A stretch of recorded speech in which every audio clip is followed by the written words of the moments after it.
사실 언젠가 꼭 해보고 싶었던 이야기를 준비했어요. 우리 운동하는 사람들, 어떤 레디컬하게 이렇게 좀 사회 문제를 바라보는 사람들 중에도 사실 저를 비롯해서 소위 어떤 성평등과 관련된 문제에 대해서는 상당히 둔감하지 않습니까? 특히 남성들은.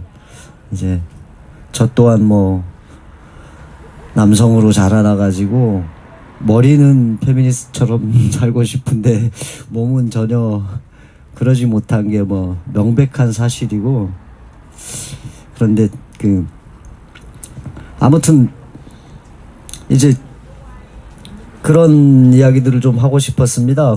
흔히 우리 세간에 알려지기를 제주도 신화 속에는 수많은 여신들이 등장한다. 또 하나, 제주도 여성들은 강인하고 억척스럽다. 여성들의 대표적인 어떤 표상하면 해녀를 막 으뜸으로 꼽고 그러는데 과연 그런가? 그리고 신화 속의 여신이란 존재는 우리가 흔히 말하는 이제 농담처럼 이야기하나 여신 같다, 이렇게 아름다움 아니면 풍요로움, 이런 문제로 바라볼 수 있는가?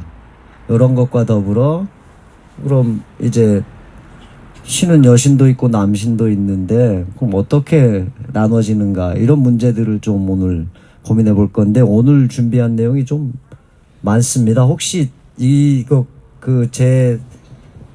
이렇게 제가 이야기하는 거 끝나고 난 뒤에 혹시 저녁 프로그램이 또 있습니까? 아니요.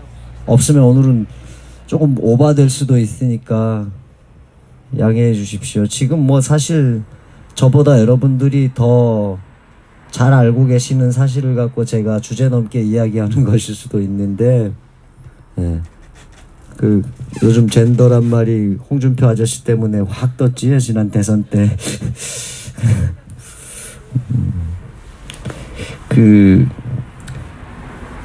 젠더, 이런 여신, 남신, 이런 것들에 들어가기 앞서서 우리가 신화를 이해할 때 가장 먼저 가이드, 좌표로 삼아야 될 것이 신화적인 사고가 무엇인가입니다.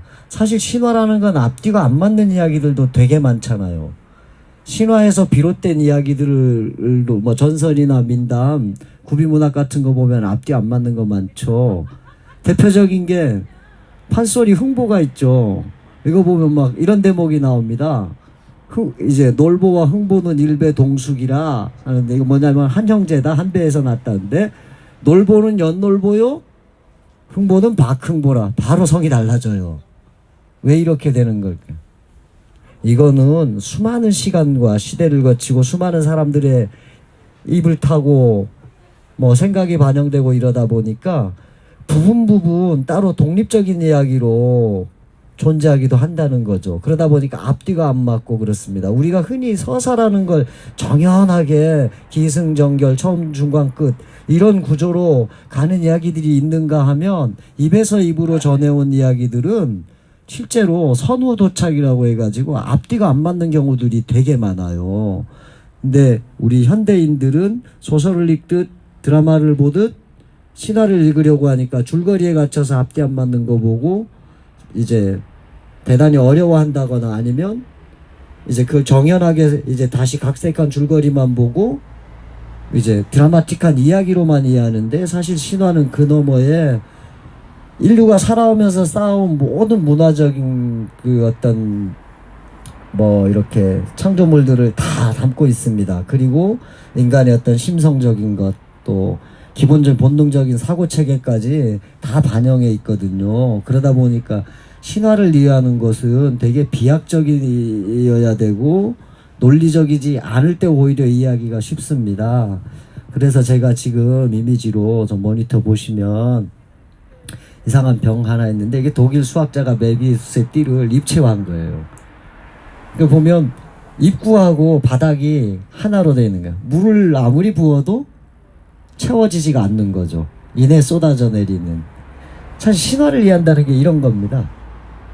앞뒤가 안 맞는 듯 앞뒤가 같은. 이게 오늘 이야기하는 것의 아주 핵심적인 키워드예요. 결론부터 잠깐 얘기한다면 여신, 남신 이렇게 구분하는 것 자체가 어떤 측면에선 다소 무의미하기도 하다는 이야기가 되는 겁니다. 네. 흔히 대칭성 사고란 말을 21세기 들어서 많이 쓰는데, 이걸 이제 쉽게 얘기한다면, 자, 우리는 띠를 다 갖고 있죠, 누구나. 또 한편으로 요즘 뭐 별자리 이런 거 다 있지 않습니까? 이걸로 우리는 운세를 점친다거나 사람들 성격 파악한다거나 이런 데 쓰는데, 사실 이것이 갖고 있는 철학은 거예요. 자연과 내가 하나로 연결되어 있다. 이어진 전되고 우리는 그렇게 대칭을 이루고 있다. 이런 사고로부터 비롯된 거예요. 제주도 신화 속에서는요, 사람이 태어나면 이승도 아니고 저승도 아닌 중간에 어떤 공간이 있는데, 여러 공간 중에 하나가 서천 꽃밭이라는 데가 있어요. 뭐냐면 사람이 이승에 한진호란 사람이 태어났다. 그러면은 그의 목숨과 이어진 생불꽃이라는 꽃이 서천 꽃밭에 피어난대요. 그래서 이 꽃이 잘 자라면 이 사람도 건강하게 자라나고, 싫으면 병들고 죽으면 같이 죽고, 자연과 내가 하나로 이어진 존재라는 걸 이제 단적으로 반영한 이야기인 거죠.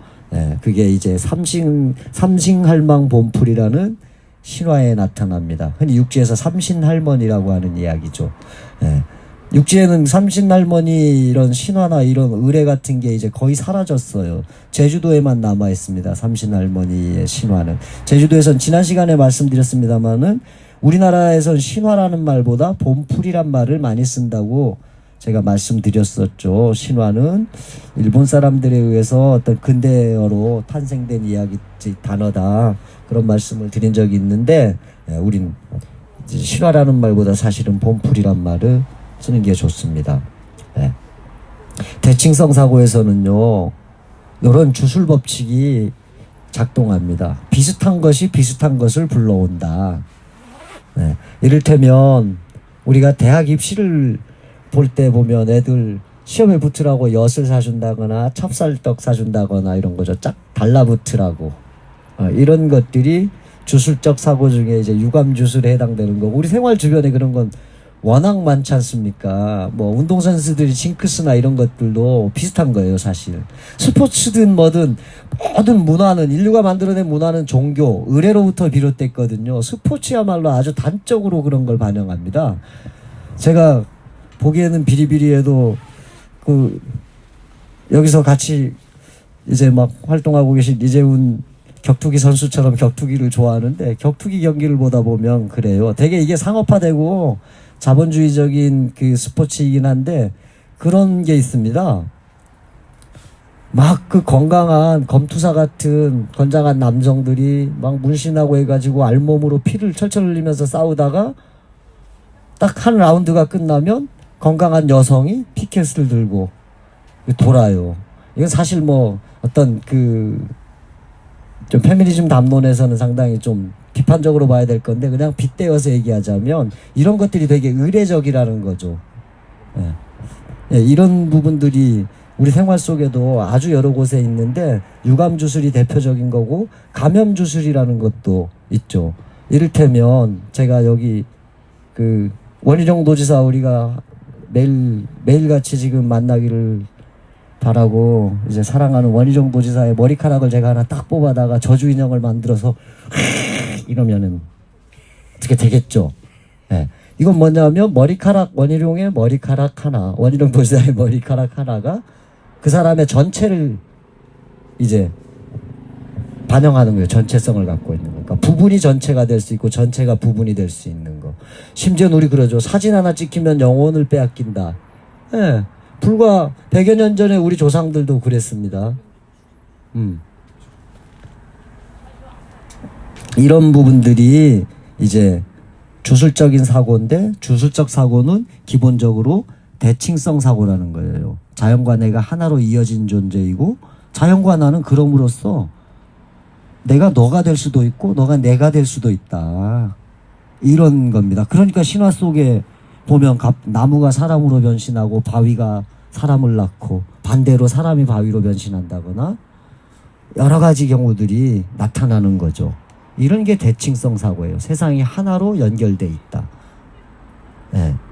대칭성 사고에 하고 이제 구별되는 게 예. 비대칭성 사고라고 합니다. 비대칭성 사고. 비대칭성 사고는 뭐냐면 대칭이 깨어진 걸 얘기해요. 자, 이렇게 뭐 장비가 말 안 들을 땐 구슬 한번 해야 되는데 저번에 구탄 뒤로 제가 부정한 짓을 많이 저질러서 이제 또 몸을 정갈이한 뒤에 조만간 또 구탈 기회를 가지면 좋겠습니다. 비대칭성 사고는 뭐냐면 그런 거예요. 자, 지금 여기 이기철 선생님이 저랑 마주보고 계세요. 근데 보세요. 이기철 선생님하고 저는 남성, 여성이란 차이가 있죠. 이길천 선생님은 안경을 끼셨고 저는 안경 안 썼어요. 그리고 이길천 선생님은 팔찌도 하고 뭐 반지도 하고 이렇게 아름다우시잖아요. 저는 아주 흉악스럽죠. 예. 이런 게 뭐냐면 이 사람과 이 사람의 차이를 구별해가는 게 비대칭성 사고인데 다른 말로 인간의 본능 중에 별화 성능이라고 합니다. 뭔가를 구별해가는 특징.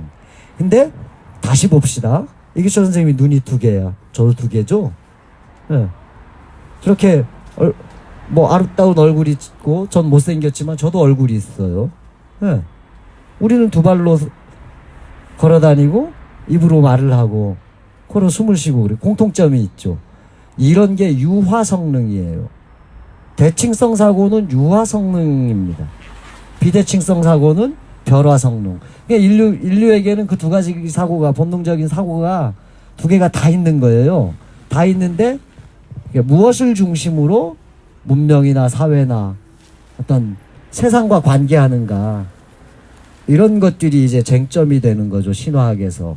신화를 역사에 대입했을 때 어떤 심성사적인 해석들이 가능해지는데, 지금 근대 사회는 아주 결정적인 극단의 비대칭성 사회라고 합니다.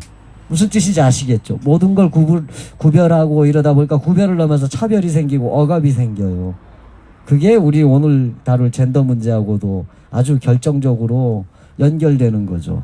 결국 그래서 대칭성 사고를 회복하는 게 인류에게 가장 중요한 어떤 어떤 사회 변혁의 한 방편이 아니냐, 목표가 아니냐, 이런 이야기들도 신화나 이런 어떤 인류학 공부를 하는 사람들은 많이 이야기합디다. 저는 공부하는 사람이 아니라 재주가 낳고 세계가 버린 무허가 인간문화재, 네. 전직단 따라 야매신방 백수무당. 남들은 출세해서 세계로 뻗어나가서 한류스타가 되는데 저는 제주를 지키기 위해 잔류스타로 남은 일개 광대일 뿐이라서, 저쪽에 우리 유능한 선생님들, 박사님들도 여기 몇 분 계신데 저런 분들처럼 제가 공부를 많이 한 사람은 아니고, 제가 현장에서 창작하고 이런 와중에 과정에서 보고 듣고 경험하고 읽고 이런 것들을 토대로 제 나름대로 구성해 본 겁니다. 저 개인적으로는 이게 제 예술의 창작 방법론 중에 하나예요, 사실.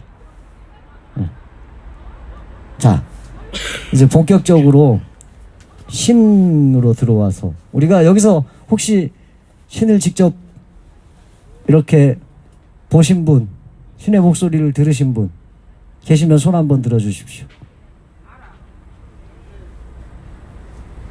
없죠? 네. 그런 분은 따로 저를 만나야 됩니다. 네. 지금 이 자리 이거다. 갑자기 사람들이 많아지니까 제가 더워져서 잠깐만 옷 벗겠습니다. 이게 이상하게 인터넷으로 방송하고 하는 거 있었잖아요. 제가 그렇게 유명한 사람도 아니고, 아무튼 근데 우리가 신을 보지도 않았는데 신이 여신이다 남신이다 어떻게 단정을 해요? 아주 근원적으로 얘기했을 때. 그래서 진 시노다 볼린이라는 여성 심리학자가 그런 말을 했어요. 제가 오늘 제목에서도 그분의 어떤 말을 이렇게 빌려왔는데, 신성한 힘은 젠더 너머에 있다.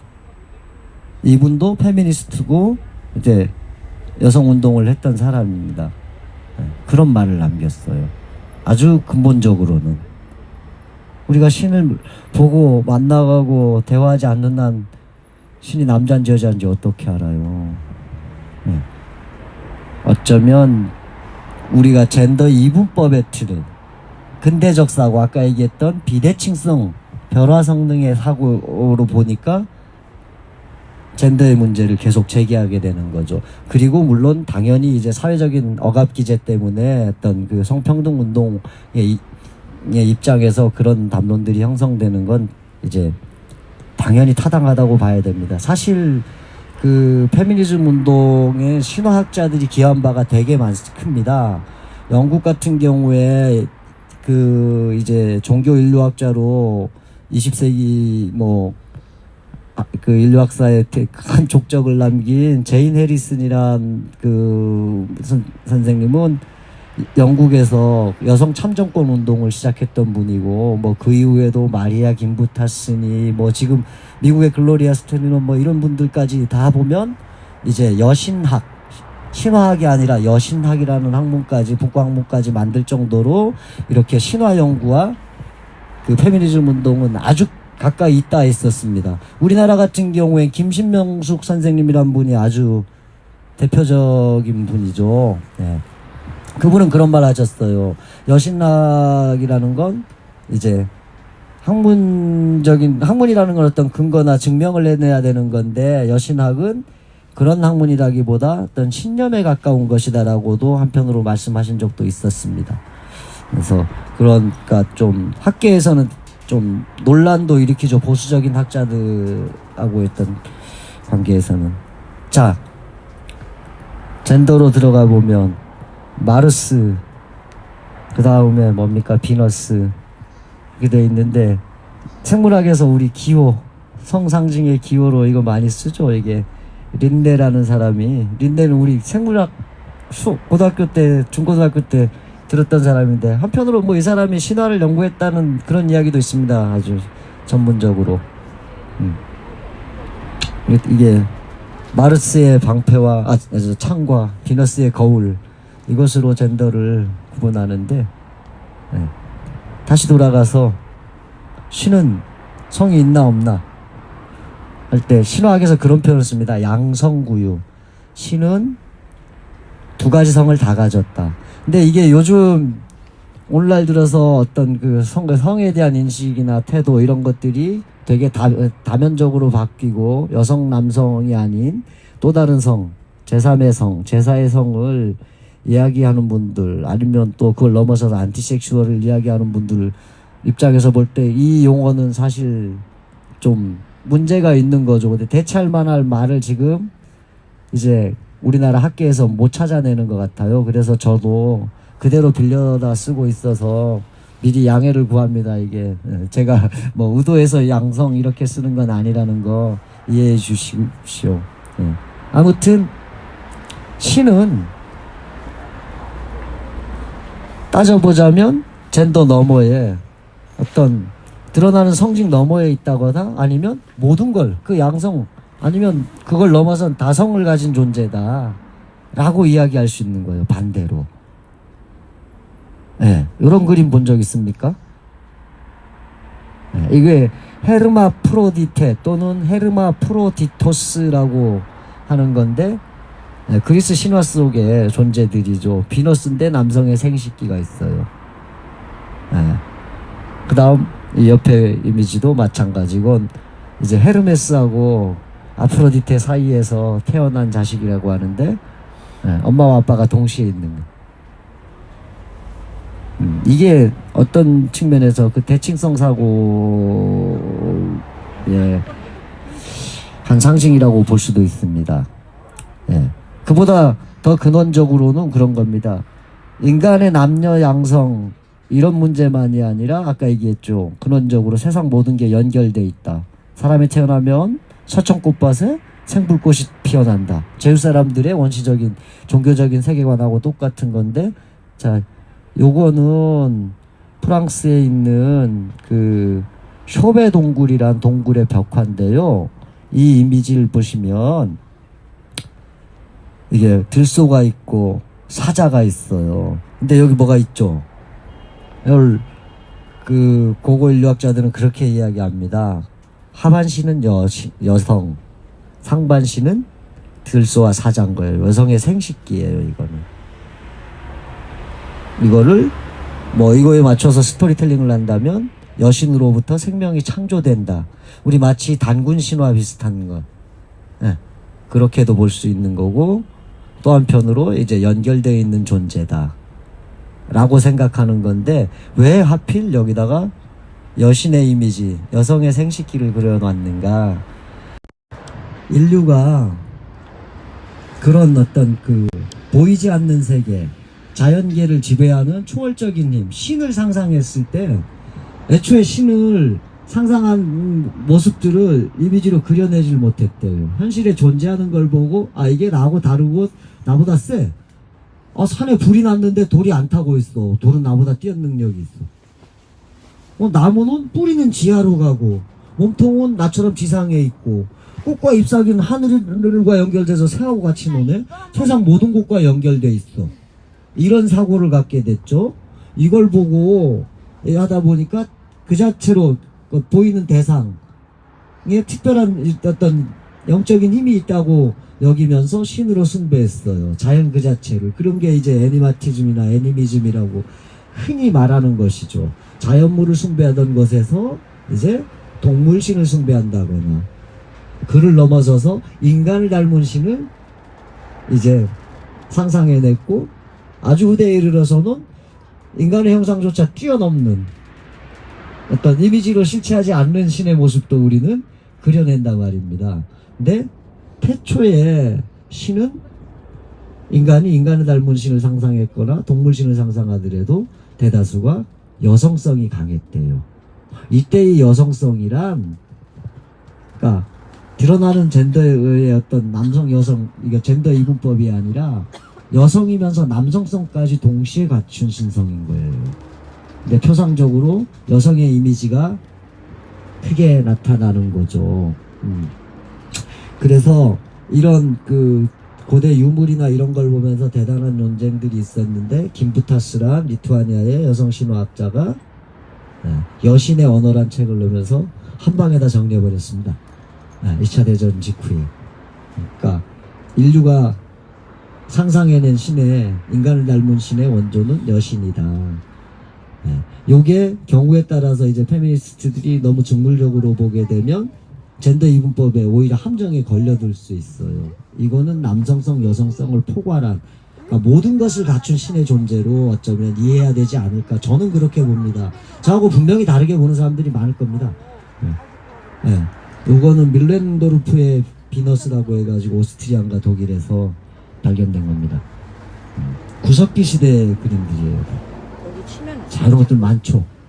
보면 대부분 어떤 여성의 신체성이 되게 상징적으로 그냥 팍 나타나죠. 요거 뭐 그리스 같은 건데, 어떤 사람은 여기서부터 기독교의 십자가가 유래된 거 아니냐 이렇게 얘기하는 분들도 있습니다, 사실. 자, 요 그림은 보면 동물이나 사람 같은 거. 네, 여기 코뿔소예요. 코뿔소. 여기 들소. 그 다음에 사람이 누워있어. 근데 사람 여기 보세요, 여기. 사람이 지금 죽어 있는 것 같아요. 자, 요거 보면 남성이에요, 남성. 그리고 코가 뾰족하죠. 요거는 피노키오 같아요. 새 가면을 쓴 거라고 해석을 해요. 세 개의 그러니까 가면을 썼다고? 이제 뭡니까? 그런 거죠. 이 동굴 벽화를 그리는 상황 자체도 사실은 이걸 미술로 생각하면 안 됩니다. 고대 우리가 미술, 음악, 문학 이렇게 나누는 건 근대 사회에서 만들어낸 거예요. 적어도 중세 사회까지는 그런 개념이 없었어요, 사실. 장르 예술이란 개념이. 그리고 예술 자체가 종교의 구성물이어서 주술이었죠, 사실은. 이게 원시 주술인데, 이 동굴 벽화를 그리는 장면을 상상해 봅시다. 저가 그림을 그리고 있다면 한 손에는 횃불을 들여야 되고, 한 손엔 뭐 그림을 그릴 뭐 붓을 들든 뭘 들여야 될 거 아니에요. 불편할 거 아니에요. 누군가 횃불을 어떤 사람은 그림을 그리고, 어떤 사람은요 저기 옆에서 그림을 그리려면 물감이 필요하잖아요. 나무도 태우고 동물의 내장이니 흙을 뭐 하고 하면서 계속 물감을 갤 거예요. 연기가 나겠죠. 거기서 막 이제 무슨 뭐 가스라도 마신 것처럼 이제 어떤 뇌기능이 어떻게 돼가지고 환각에 빠져든단 말입니다. 그런 주술적 환각 상태에서 이 그림을 막 그리는 거예요. 그려놓고 그림에다가 또 막 돌로 찍고 몽둥이로 때려. 왜 그럴까요? 그렇게 하고 나가는 질서를 잡을 수 있다는 거예요. 네, 아까 얘기했죠. 네, 누구의 머리카락을 하나 뽑아다가 저주인 양반 아침에 머리카락 주우세요. 네. 그런데 이 그림은 라스코 동굴 벽화인데 아주 재미있어요. 수렵사회에서는 이제 남성성이 되게 중요시됩니다. 남성이 여성보다 육체적인 힘이 강하지 않습니까? 그러다 보니까 신의 표상이 남성의 이미지로 더 많이 나타나요. 근데 농경사회에서는 여성성이 강하게 나타납니다. 실제로 인류사가 그렇대요. 석기시대에 우리가 수렵과 농경을 시작했는데, 석기가 우리 구석기, 신석기로 보통 두 개로 나누지 않습니까? 나누는데, 자, 여기 이런 돌도끼 같은 게 있다. 시면. 이 돌도끼가 구석기인지 신석기인지 어떻게 구분할까요? 구분하는 기준이 있대요. 사냥할 때 썼느냐, 농사 지을 때 썼느냐에 따라 신석기하고 구석기로 나누는데, 인류는 구석기 시대에 수렵을 먼저 시작했다고 합니다. 수렵사회에서 남성들은 사냥을 하면 여성들은 주로 채집을 했대요. 채집을 하던 여성들이 보니까 떨어진 열매가 썩어서 그 속에서 또 다른 열매가 자라더라. 여성이 농경을 개발해낸 거예요. 비로소 인류가 사회 집단을 더 이제 확대할 수 있게 된 거죠. 소규모로 살다가 미래를 계획할 수 있게 되고, 농사를 지으면 결과물이 언젠가 생긴다니까 뭐 자연의 주기 같은 거, 기후의 주기 이런 걸 계산할 수밖에 없잖아요. 그러면서 여성 중심의 사회가 형성되는 게, 그게 흔히 말하는 원시 모계 사회 비슷한 거죠. 이래서 이제 이제 구석기와 중석기를 가르는 기준점이 되었던 어느 시점에선 이제 여신을 중심으로 사회 집단이 이루어졌다고 하는데, 이런 게 대표적인 예입니다. 이게 터키의 이름이 갑자기 기억이 안 나는데, 아무튼 터키에서 발견된 건데, 이 여신상과 함께 이런 마을 도시 유적이 발견됐는데, 이 사회의 집단들의 어떤 삶의 모습이나 뭐 이런 걸 연구하고 분석한 사람들이 여신을 중심으로 한 평등사회였다라고 이야기를 합니다. 이건 우리나라 이제 중국하고 이제 역사 논쟁 속에 아주 이제 쟁점이 되는 건데, 이제 중국에 가면 홍산이라고 하는 데가 있는데, 만주 쪽 어디라고 하는데, 이쪽에서 발견된 웅녀상이에요, 웅녀. 비슷한 기능을 했다고 보는데, 시대도 별 차이가 없고, 그렇게 했다고 하는데, 예. 재미있는 것은 그겁니다. 여성이 농경을 이제 레반트 지역이라고 하는 아랍지대, 거기에서 농경을 비로소 시작했다고 해요. 거기가 지금은 사막이지만 인류가 농경을 개발할 때 가장 인류가 살기 좋은 비옥한 지대였다고 합니다. 그래서 레반트라는 말이 그래도 비옥한 초승달 지대라는 뜻이래요. 예. 거기서 시작했다고 하니까 믿어야죠, 뭐. 똑똑한 사람들이 고른 말이 났네. 그런데 그렇게 해서 이제 여성들에 의해서 농경을 하다 보니까 뭐가 되느냐면, 남성들은 짐승과 가까웠잖아요. 이제 남성성이 짐승이다가 아니라 짐승을 사냥하니까. 예. 그랬는데 남성들이 뭘 했냐면 짐승을 길들여서 가축을 만들어내는 거예요. 그러니까 사람이 직접 밭 깔고 막 이러던 것보다 농업 생산력이 그냥 확 증대되죠. 이러면서 잉여 생산물이 생겨. 여성들이 뒷전으로 밀려나기 시작해요. 남성 중심의 남성 권력 사회가 이제 만들어진 거야, 비로소. 여기서부터 태초의 여신, 남녀 양성, 그걸 뛰어넘은 모든 것을 다 갖춘 신들이 이제 젠더 이분법에 의해서 억압받는 존재가 되기 시작하는 거죠. 모든 최고의 신들이 남성으로 이제 표상되는 거예요. 남성이 가축을 이렇게 만들어내고, 그를 통해 잉여 생산물, 부를 축적하고 이러면서. 심지어 그런 이야기도 있습니다. 모계 사회에서는요, 모계 평등 사회에서는 한 여성을 중심으로 이렇게 남성 몇이 사회 집단을 이루고 살았다는데, 누구나 이렇게 어떤 그 성관계를 가진대요. 아이를 낳고 아이가 태어나면 누구의 자식이 아니라 모두의 자식이었는데, 남성 권력 사회로 이동하면서 혼인 제도가 생겼대요. 혼인은 뭐냐면 사람을 사유하기 위해서라. 남성 여성을 사유하기 위해서. 이런 말도 있습니다. 그런 점에서 볼 때 그런 혼인 제도가 없던 시대를 원시 남원제라고 하는데 참 아름다운 세상이었지 않았을까 라는 생각도 들긴 듭니다만은, 잘못 말했다가 한 대 맞을 수도 있는데, 네, 아슬아슬하죠. 이 그림 잠깐만 얘기하다 보면 그림이 재밌는 게 많죠. 창도 있고, 그 다음에 뭐 여기 솥대 같은 것도 보이죠. 이 그림에 대해서 해석하는 사람들이 막 여러 가지가 있어요. 죽은 사람이 이제 저승 갈 때 풍요롭게, 저승에서도 풍요롭게 살아라 해가지고 저승으로 인도하는 새를 이렇게 길라잡이로 세워준 것이며, 저승에서 사냥하고 살아라 해서 창도 준 거다라고 해석하는 경우가 있는가 하면, 아니다, 새의 가면을 쓴 주술사다, 새를 숭배하는.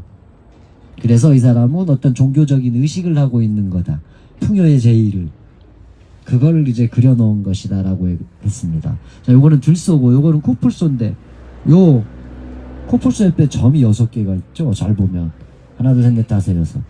전 이 그림 보면서 제가 잘하나 못하나 삼류예술가 아닙니까? 저 대단한 원시시대의 사람들이 우리보다 뛰어난 예술가라는 걸 느꼈어요. 이 점 6개가 뭘까요? 이게 원시인의 달력이에요. 초승달부터 금음달까지를 그려놓은 겁니다. 이 그림이 그려진 벽면에 코뿔소가 있고 들소가 뛰놉니다. 초원, 그러니까 인간이 살아가는 자연계의 공간을 그린 거죠. 그럼 이 점 6개는 뭐예요? 이 그림 안에 시간을 집어넣은 거예요. 회화에 시간이 들어간다. 이거는 1950년대 이후에 백남준이 인류사에 최초로 시도했다고 하는 거예요. 근데 이 사람 몇만 년 전에 했어요, 이미. 그래서 피카소란 미술가가 그 말 했어요. 알타미라 이후에 인류의 모든 예술은 쇠퇴했다고. 그 사람이 그 스페인 출신 아닙니까? 알타미라 동굴벽화, 이와 비슷한 걸 이야기하면서. 이미 우리는 엄청난 것을 이뤘었습니다. 그 대칭성 사고를 잃어버린 거죠. 근대라는 프레임 속에서. 우리 흔히 그렇게 이야기합니다. 그러니까 같이 동시대에 사는 사람들끼리는 차별하고 억압하는 거에 대해서 대단히 이제 비판적으로 사고하는데, 우리보다 먼 옛날에 살다간 고대인, 그걸 넘어서서 원시인 하면 우리보다 되게 뒤떨어지는 존재로 이해하죠. 예. 그것도 좀 잘못된 사고 아닌가 생각이 들어요. 이런 거 보다 보면. 자, 요거 이제 본격적으로 가부장적인 사회의 그림인데, 이건 제주도의 신당에 있는, 당에 있는 그림 중에 하나입니다. 내화 땅 무신도 중에 이제 천자위라고 하는 그림인데, 내화 땅은 어디냐면, 여러분 용현 구름다리 가보셨죠? 예, 거기에 내화 땅이라고 하는 큰 당이 있었습니다. 한 100여 년 전까지. 예, 그 당에는 12명의 신을, 그 마을의 신들을 모셨었는데, 예, 100여 년 전에 이제 어떤 사람이 직접 그림을 그려서 신위를 모셨었대요. 제주도에서는 당에 그림을 그려서 모시는 경우가 거의 없습니다. 제가 알기로 요 내화 땅하고 행원리 번향당, 그 둘뿐입니다. 신을 이미지화하잖아요, 회화로. 그런데 여기는 100여 년 전에 그렇게 했었는데, 예, 이 당은 사라지고 이 그림 12폭 중에 10폭이 남아서 지금 제주대학교 박물관에 전시되어 있습니다. 이게 국가지정 보물인데 정말 그림 아름다워요. 다른 지방에는 무신도라고 해가지고 이런 그림들이 되게 많은데요. 예, 화법이나 이런 것, 화풍이 아주 다릅니다. 제주도 것과.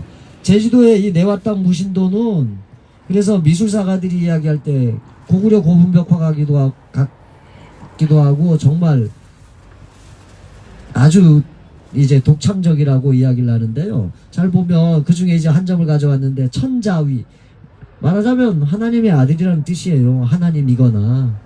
그런데 이게 조선 후기의 그림이라 머리에 갓을 썼어. 가장 강력한 권력, 남성 상징이죠.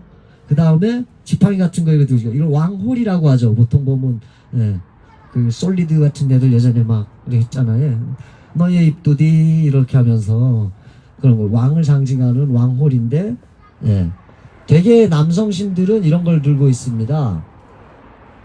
제우스 같은 경우에도 그리스 신화 속에 케우노로스라고 해가지고 번개 다발을 들거나, 인도의 인드라 같은 경우에 뭐 차크라 해가지고 뇌전 번개 일으키는 거 들거나 이렇게 하는데, 여기도 마찬가지 이런 걸 들고 있고, 이 손 보세요. 손이 뒤틀려 있죠. 이거는 불교의 수인 같은 걸 드는 거예요. 지금 당장이라도 뭔가 풍운조화를 일으키려는 모습이에요. 그리고 옷은 빨간 옷을 입고 있어요. 생명의 상징이죠. 피. 그리고 머리 뒤에 이렇게 꿈틀대는 거 보이죠? 이거 뭘까요? 뱀. 네, 뱀 맞습니다. 뱀의 이미지인데 왜 뱀이 그려져 있을까? 뱀신? 천만의 말씀입니다. 뱀은 허물을 벗죠. 죽었다가 살아나는 존재예요. 영원불멸. 이 신은 영원불면하고 천둥번개를 일으키고 가장 높은 신이란 걸 이 그림 안에 다 집어넣은 거예요. 그러니까 우리는 신화하면 문자 텍스트로 이해해요. 말로 이해한다거나. 자, 우리 옛날 어머니들, 학교 못 가본 분들, 까먹는, 당에 가는 사람들 예전에 다 하층민들인데 글자 알았겠습니까? 신방이 골아주는 노래, 말 이런 걸 들어가지고 신화를 이해했고, 그 말은 지나가 버리면 사라지니까 이 이미지를 통해서 신화를 봤어요. 고대 원시 이런데 그림인들이나 이런 것들이 다 그런 거예요. 신화를. 그리스 신화를 막 반영한 그림 중에 그런 것도 있습니다. 일리아드 오디세이 있죠. 막 이런 것들 보면 오디세우스가 수많은 모험을 하지 않습니까? 그림 한 폭 안에 오디세우가 모험을 떠날 때부터 돌아올 때까지 과정을 쫙 그려놓은 파노라마 같은 그림도 있어요. 모르는 사람은 그거 보고 이해하는 거야. 성당 벽화, 불교의 탱화 똑같지 않습니까? 그거야. 근데 이게 전형적인 어떤 그 남성 권력 사회의 상징처럼 아주 그냥 노골적인 남성성을 드러내죠. 자, 옆에는 이건 그 그리스 신화 속의 제우스를 그린 겁니다. 제우스 옆에 누굴까요? 제우스가 이제 또 아리따운 여신한테 지금 건수작을 부리고 있는데, 제우스의 첫 번째 부인입니다. 누굴까요? 자, 이거 맞추신 분들은 제가 오늘 끝나고 커피 한 잔 사겠습니다. 첫 번째 부인이 누굴까요? 좀 입모양으로 다 헤라 하시죠? 헤라 아니에요. 헤라가 아니라 제우스는 정실 부인만 공식적으로 7명을 줬대요. 헤라는 몇 번째? 예? 어떻게 7번째입니까? 예, 그렇습니다. 헤라는 마지막 부인이에요. 그래서 헤라가 가정의 여신이야. 더 이상 공식적으로 바람피지 못하게 만들어서. 첫 번째 부인은 메티스란 여신인데요. 누가 그럽디다 그 쿵푸어슬이란 애니메이션 보게 되면 메티스라고 해가지고 뭐 사막인지 누군지가 나온다고 하던데, 예, 그게 아마 이 이름을 따간 것 같은데 계략의 여신이에요. 계략. 제우스의 누이예요. 누이인데 제우스가 왜 아버지 크라노스를 죽이고 신들의 왕이 됐지 않습니까? 그때 같이 반란을 한 걸 일으킨 장본인인데 제우스만큼 뛰어나. 누이면서 부인이에요. 근데 제우스가 내가 얘한테 당할 것 같아. 그러니까 매일 그 두려움에 떨다가 하루는 머리를 쓴 거예요. 야, 우리 변신술 내기 하자. 변신술 내기를 냈는데 뭐였냐면 막 독수리로 변해, 뭐 비둘기로 변해, 막 이러다가 마지막에 야, 너 팔이나 물방울로 변할 수 있니? 하니까 메티스가 까짓거 못 변할 게 뭐 있어 해가지고 확 변했어요. 변한 순간 제우스가 집어삼켜버렸어, 메티스를.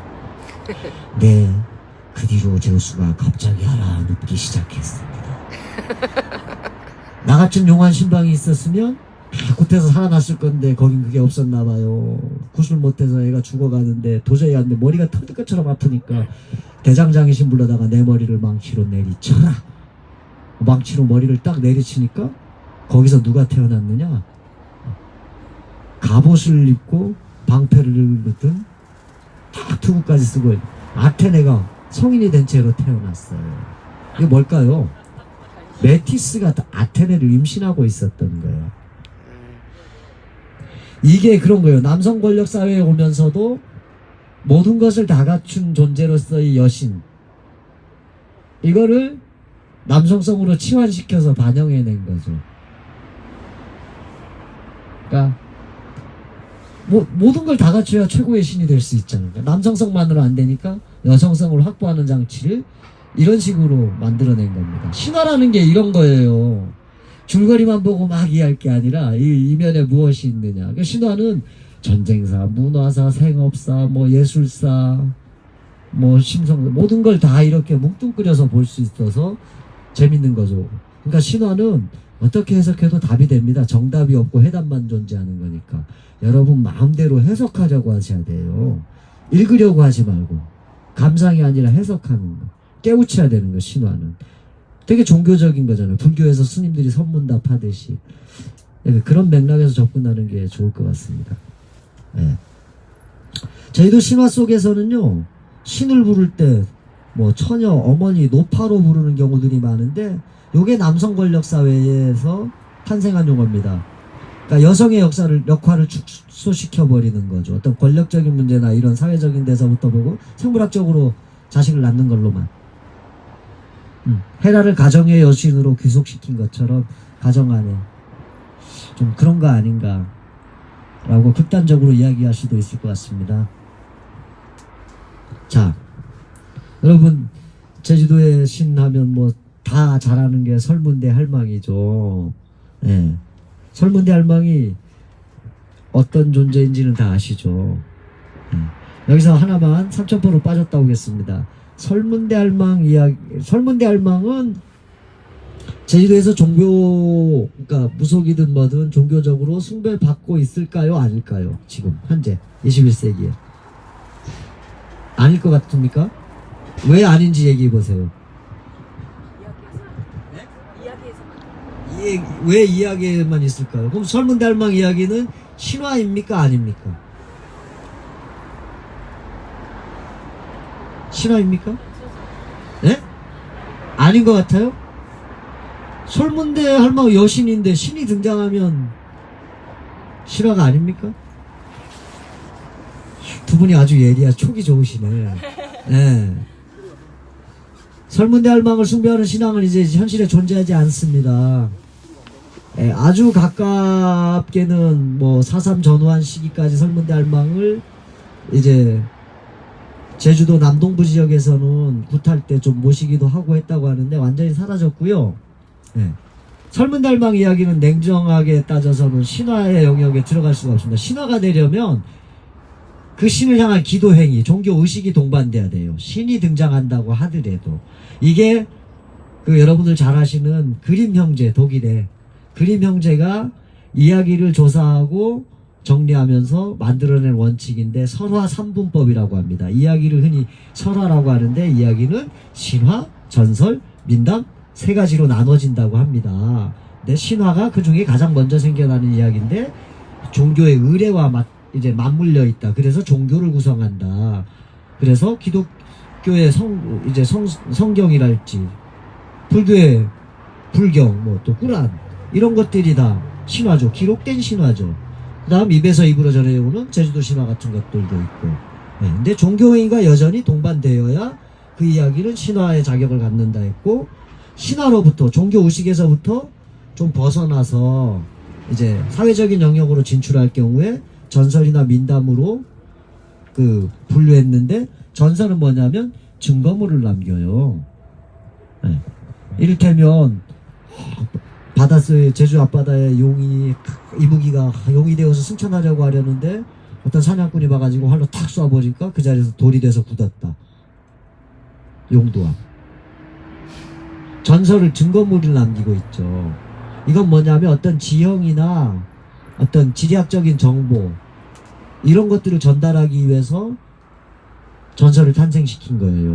요즘 말로 하면 스토리텔링을 가미한 건데, 그러니까 인문 사상 또 생업과 필요한 여러 가지 정보들을 남기기 위해서 전설을 이렇게 사람들은 만들어냅니다. 예전에 학교가 있어요. 교과서가 있어요. 그런 옛 이야기를 통해서 지금까지 이제 우리 인류가 이제 생존에 필요한 정보들을 교환하고 이해하는 거죠. 근데 이제 전설에서 또 분류되는 게 민담입니다. 민담은 증거도 안 남겨. 종교적이지도 않아. 인간은 오락적인 존재잖아요. 제가 여기서 아주 진지하게 얘기하면 여러분들 다 나가볼 거 아닐 거야. 네. 양념도 쳐가면서 오락적으로 버라이어티하게 얘기해야 재밌잖아요. 그런 거예요. 민담이라는 게 그런 거예요. 네. 근래에 우리 이제 503호입니까? 502호입니까? 촛불 잔치를 성대하게 이제 받고 이제 들어가신 분께서 민담의 영역을 넘어서서 다른 영역을 하나 또 발굴해낸 게 유언비어라는 거 또 있었는데, 사실 신화학자들이 의사 신화학이라고 해가지고 가짜 신화 이런 것도 연구합니다. 정치적으로 만들어지는 것. 사실 그런 거 되게 많아요. 전 세계 각국에. 우리 제가 지난 시간에 제주도에서 이어도 이야기, 이어도 전설, 이게 조작된 거라고 말씀드렸었어요. 예, 일본 인류학자 다카하시 도루 이런 사람들에 의해서 일본 어떤 식민 지배를 정당화하기 위해서 유포된 전설이라고 하는데, 이런 게 의사신화입니다. 사실 이런 것들도 이제 공부하고 연구해야 되죠. 지금 우리 어떤 사회적인 쟁점이 되는 부분하고 아주 밀접하게 관계가 있으니까. 그러니까 이런 걸 연구하는 사람들, 민속학자, 인류학자 하게 되면 사람들이 막 옛날 것만 연구하려고 하는데, 그런 거 민속주의라고 봐야 돼요. 비판받아야 됩니다. 이런 데서 같이 해야지. 예. 책상머리에서 아니면 타임머신 타고 과거로만 올라가려는 거, 이런 태도는 좀 문제가 있는 거죠. 네, 다시 설문대할망 이야기로 돌아오면, 설문대할망은 제주를 창조한 여신이라고 하는 거 여러분들 많이 알고 있을 건데, 제가 이 옆에 이 이미지를 보여드리기 위해서 이제 이 글을 꺼내들었는데, 뭐냐면 이건 한림 금능리 가면 성물원이라는 곳이 있어요. 성물원 가보신 분들은 이 석상 봤을 건데, 장공익 선생이라고 평생 동안 도라르방만 만드시던 장인이 이제 사제를 털어가지고 자기 밭에다가 이런 공원을 만들었는데, 가장 안쪽에 한 7, 8m 되는 설문대할망 신상을 세웠는데 상반신만 있는데 보세요. 재미있는 게 가슴 부분이에요. 네. 가슴이 두 개가 아니라 셋이에요. 이건 뭐예요? 두 개의 가슴이면 여성인데 셋이 되니까 남성성까지 있네.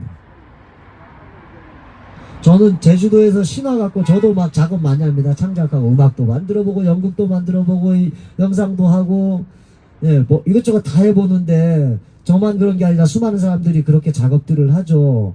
근데 이분처럼 뛰어난 해안을 가져가지고 이렇게 반영해낸 작품을 만들어낸 분 본 적이 없어요. 최고의 경지에 다다른 분 같아요. 이분은 대학을 나온 것도 아니고 예술을 전공한 것도 아니에요. 평생 돌과 대화하면서 스스로 이런 신성을 깨우치게 된 거죠. 자연 속에서. 어느 날인가 이분 만나려고 제가 여길 좋아해서 몇 번 가다가 끝내 한 번 뵀는데, 한 11시 반쯤, 오전 11시 반쯤에 갔는데, 할아버지가 이 정 갖고 조그만 제 주먹만한 도라르방 하나 만들고 있더라고요. 땀 삐질삐질 흘리면서, 여름에. 그래가지고 제가 말 시켜서 잠깐 쉬면서 얘기를 하는데, 자기 쭉 살아온 이야기도 해주고 했는데, 도라르방 이거 지금 손에 들고 있는 거 아침 9시부터 만들어서 지금 3시간 가까이 만드는데, 이게 납품하게 되면 2,000원이다. 2,000원? 미국 대통령 조지 부시, 예전에 중국 주석 장점인, 또 러시아 고르바초프, 이런 사람들이 거기 방문했던 곳이에요. 가면 다 방문 기록 다 있어요. 근데 이분이 만든 게 2,000원이에요.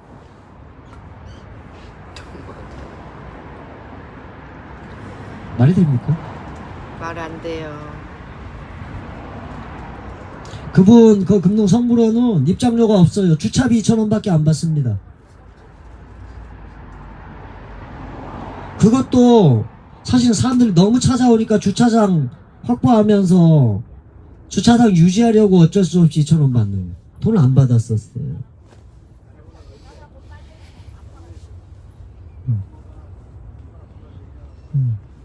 제2공항 짓고 막 무슨 신화역상공원 만들 게 아니라 이런 데를 더 부각시켜야죠. 네. 신화역사공원 가보십시오. 재밌습니다. 뭐 A지구, R지구, J지구 막 하면서 전 세계 모든 신화들 존이 있어요. 뭐 이집트도 있고 어디도 있고 막 뭐 제주도까지 다 있고 그 다음에 그 뭐 세계적인 규모의 카지노가 딱 있어. 제가 그거 딱 조감도 계획도 딱 보고 난 다음에 야 이거구나. 신화를 제대로 이해한 사람들이다. 다 돌면서 기도해. 그 다음에 가서 땡겨. 짤밭이 터져. 정말 신화를 제대로 이해한 사람들이에요, 그분들은. 본질적인 걸 그냥 정확하게 제대로 만들어냈죠. 뭐 설문대할망이 이러이러한 일들을 했다는 건 다 알고 계신 거고. 네. 설문대할망이 육지까지 다리를 놓으려고 했었죠. 근데 이제 치마를 만들어주면 놓겠다 했어요. 근데 명주가 한 필이 모자라서 못 놨다고 해요. 이거에 대해서 제주도의 저보다 선악들은 그렇게 해석을 했어요. 섬이 갖고 있는 어떤 그 지리적 한계성, 또 정치적인 변방의 한계성, 그래서 섬의 컴플렉스로 이제 99이라는 걸 꺼내들었고, 또 한편으로 이제 비슷한 전설로 한라산의 골짜기가 99개밖에 없어서 이제 왕도 범도 태어나지 못한다. 맹수도 없고 왕도 없는 곳이 됐다라고 이렇게 이야기들을 하는데, 저는 이걸 좀 달리 보려고 마음을 먹었습니다. 제가 2011년, 12년 두 해 동안 제주 돌무다공원에 설문대할망 페스티벌이라는 걸 연출한 적이 있었는데, 그 동기가 2010년에 거기 축제 평가해달라고 해서 갔다가 있는 대로 야 이거 무슨 짓이냐 하면서 죽은 할망 살려내가지고 하는 짓들이 이따위 짓이냐 하면서 아주 신랄하게 비판했는데, 거기 기획단장 그 백운철 선생이란 분이 나중에 전화가 왔더라고요. 그 사람이 참 배포가 큰 사람이던데 저한테 하는 말이, 그렇게 비판했으니까 당신이 한번 연출해봐라. 아직까 쭉 나를 간보시나 해서 한번 만납시다 해서 만났는데 나름 진정성이 있더라고요. 근데 그 사람이 방법을 못 찾는 거야. 관액이 돼서 작업하고 이러다 보니까. 그럼 내가 하겠다 해가지고 덥석 물러놓고 되게 고민했어요. 여기 뭐 유명한 소설가신 김재영 선생님도 계신데, 어떤 작업을 할 때, 창작을 할 때 테마나 뭐나 구체적인 그 자기 의도가 반영되지 않으면, 잡히지 않으면 못할 거 아닙니까? 저도 죽게 고민했어요. 그래서 설문대할망 죽은 물량오리에 빠져 죽었다는 설문대할망을 살려낼 이유가 뭘까? 우리가 오락적으로 즐기기 위해서 페스티벌 말도 안 되는 이런 거 하려고. 근데 고민하다 보니까 그런 게 떠오르더라고요. 신화 속에서는요, 보면 어떤 한 존재가 죽으면 그러니까 생물학적인 죽음이 아니에요. 무언가로 변신한다거나 다른 세상으로 간다거나야. 제우스가 아버지 크라노스를 죽인 건 크라노스가 시간이 됐다는 거예요. 시간의 신이거든요. 제우스가 아버지를 시간으로 변신해서 자기가 획득해가는 과정이거든요. 여러분 토르란 영화 아시죠? 토르. 네. 토르 보면 망치 멸리래 팍. 근데 토르 아빠 누구? 아방. 오딘이. 오딘 이전에 신이 있었는데, 북유럽 신화를 보다 보면 위미르라는 엄청난 거인이 있었대요. 서리로 막 북극해의 서리나 뭐 이런 걸로 뭉쳐서 만들어진 신이었는데, 오딘 형제들이 가가지고 이 신을 잡아 죽여요. 머리를 던지니까 산이 되고, 피는 강이 되고, 바다가 되고, 뭐가 되고 해가지고 돼지가 생겨났대요. 중국 신화 속에도 반고란 거인신이 등장해요. 걔가 하루에 몇 메다씩 자라면서 하늘과 땅을 벌려놓더니 나중에 늙어서 죽으니까 산천초목이 됐어요. 우리나라에도 장길손이란 거인이 있어요. 장기손이 배가 고파서 막 있는 것 없는 것 다 먹고 워낙 거인이니까 먹다 보니까 토를 하고 막 설사를 하고 오줌을 싼 거야. 그러니까 오줌을 어찌나 세차게 쌌든지 오줌 싸버리니까 땅덩어리가 움푹 파여서 일본하고 우리나라 사이에 동해가 생겼고, 설사를 많이 해버리니까 똥덩어리가 튀어서 제주도가 생겼고, 그가 결국에 병들어 죽으니까 머리는 백두산이 되고 나머지는 백두대간이 돼서 한반도가 생겨났다. 조선반도가. 이게 장기손 이야기예요. 근데 보세요. 죽어서 무언가로 변신하는데 이들이 다 거인이란 공통점이 있어요. 그러니까 뭐냐면 지구 자체, 대자연을 의인화한 거예요. 태초의 신들이 대다수가 그래. 설문대도 그 중에 하나인 거죠. 설문대가 물장오리로 빠져 죽었다고 해요. 일본 신화 속에서는요, 거인 여신이 산을 뽕뽕뽕뽕 딛고 지나가다 보니까 산마다 발자국이 파였는데 그게 산정호수, 분화구가 됐다. 물장오리로 빠져들기 전에 아까 내와 땅 무신도가 있었던 제주시 용현에 발을 담궜었어요. 발등까지밖에 안 찼다. 서귀포 가서 홍림물 했더니 무릎까지 찼다. 한라산에 가서 물장문에 들어갔더니 쑥 들어가 봤다.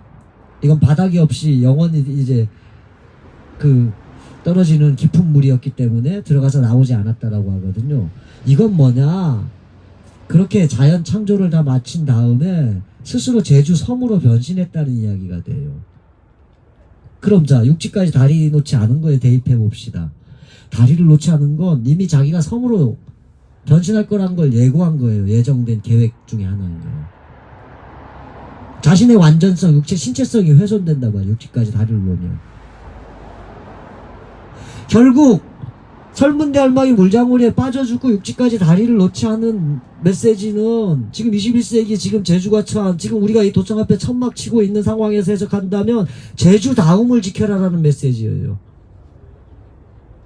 그리고 제주의 자연이 가져 있는 신성함을 지켜라는 거. 신이 떠난 자리에 인간이 살 수 있습니까? 신이 살 수 없는 곳에. 우리는 흔히 자연보호란 말 쓰죠. 저 이게 정말 폭력적인 말이라고 봐요. 아까 제가 서두에 얘기했던 비대칭성 사고, 분리지어서 보는 거, 자연과 나를 다른 존재, 자연을 대상화해서 보는 거. 인간은 자연의 일부고요, 대자연의 보호를 받아야 돼. 자연이 인간을 보호해야죠. 인간이 어떻게 자연을 보호합니까? 가당키나 합니까? 우리한테 지금 설문대 할망이 부활, 여기 현수막에도 플랜카드에도 잠자는 설문대 할망이여 일어나십시오 써있는데 왜 깨어나야 되는가가 이런 거예요. 우리 스스로의 각성을 요구하는 거죠.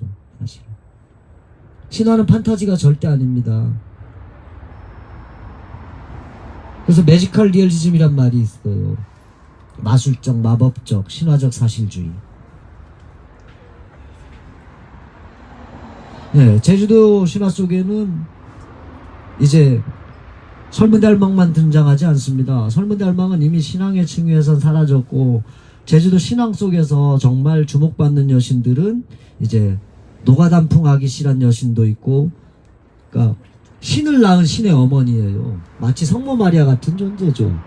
신의 이름도 엄청나요. 이 산 아픈 줄 입었고 저 산 아픈 발 입어도 황금산 모해단풍 태역단풍 노가단풍 왕대월서 금왕을 조지맹왕 아기씨. 신은요 이런 이름을 가져. 이런 걸 아펠레이션이라고 하는데, 신은 이름만으로 신화가 돼요. 모든 권능을 갖고 있는 거예요. 자청비, 자청나다 자청비, 가령나다 가령비, 스스로 태어났다라는 뜻을 갖고 있는 거예요. 제우스를 고대 그리스 사람들은 유피테르라고 발음해야 된답니다. 유피테르는 뭐냐면 파란 하늘이란 뜻이에요. 기후를 조절하는 신이야. 맨날 천둥번개 일으키고.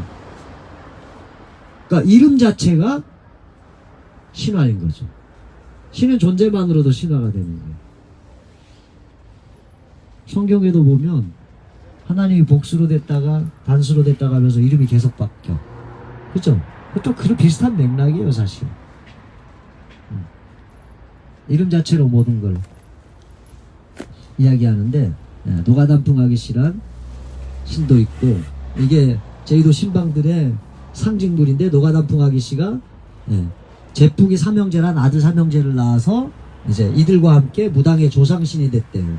그래서 제주의 굿이라는 것, 종교라는 걸 만들어낸 이제 근거가 된 신들이 된 거예요. 그래서 제주도 신방들은 집안에 이런 걸 모십니다. 요걸 당주라고 합니다. 캐비넷 같은 장롱에다가 이런 걸 모시는데 사실은 이게 거대한 신전이라고도 볼 수 있는 거죠. 사이즈의 문제로 볼 게 아니라.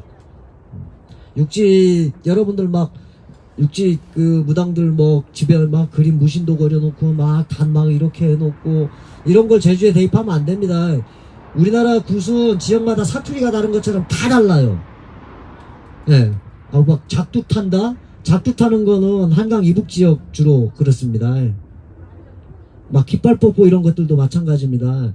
전라도 무당이 제주도 와서 굿 못해요. 제주도 무당이 서울 가서 굿 못합니다. 그리고 하나 더 얘기하자면 여러분 막 시내 다니다 보면 보살집들 엄청 많죠. 보살집들. 네. 이게 되게 재밌는데 여러분들이 주로 무당이라고 생각하는 게 그 보살들이에요. 보살. 전통적인 무당이 아니라 무당은 지역마다 다르고 부른 이름도 달라요. 제주도에서 신방, 남해안에선 승방, 전라도에서는 단골레, 뭐 황해도 쪽 만신, 저쪽 함경도 가면 세탄이, 뭐 어딘 양중, 화랭이, 뭐 판수 이렇게 이름들이 지역마다 다 다르게 부르는데 예, 흔히 여러분들이 무당하면 떠올리는 사람들은 여러분들이 머릿속에 있는 건 흔히 말하는 보살들이나 법사인데 이 사람들은 예, 그 산업화 시대 6.25 전쟁 이후에 생겨난 신흥무당들입니다. 신흥무당. 구분해야 되는 게 뭐냐면 무당이란 말은 우리나라의 각 지역의 그런 신방 뭐 이런 사람들을 통칭해서 부를 때 무당이라고 하고 점치는 사람들이 있죠. 점치는 사람들을 점복사라고 해요. 우리 뭐 낮잡아 볼 때는 점장이라고 하지 않습니까? 자, 점쟁이라고 합시다. 우리나라는 전통적으로 무당하고 점쟁이가 정확히 구분돼 있었어요. 점쟁이는 점만, 무당은 굿만. 무당이 점을 치는 때는 어떤 때냐? 굿하면서 신의 의사를 전달해 줄 때나. 점쟁이는 그냥 집에서 손님 받을 수도 있고. 이렇게 됐는데요. 그게 왜 보살들은 가보면 굿도 하고 점도 치고 하죠. 이런 풍속이 뭐 전에도 없었던 건 아니겠습니다만은 아주 드물었죠. 근데 확 이제 전국화된 거는 6.25 이후예요. 뭐냐면 대표적인 얘기가 그런 겁니다. 6.25 때 수많은 사람들이 이북에서 이남으로 피난을 왔죠. 부산 같은 데 막 몰려 있었잖아요. 근데 부산 영도구가 이제 피난처 중에 아주 각광받는 곳이었는데 영도 그 섬 안에 6.25 당시에 점집이 2,000곳까지 있었답니다. 왜 있었을까요? 피난 내려오는 길에 헤어진 가족들 생사를 확인하려고 점집 찾아가다 보니까 야 거기 가면 점 잘 뗀다 해가지고 전국의 점쟁이들이 다 몰려든 거야.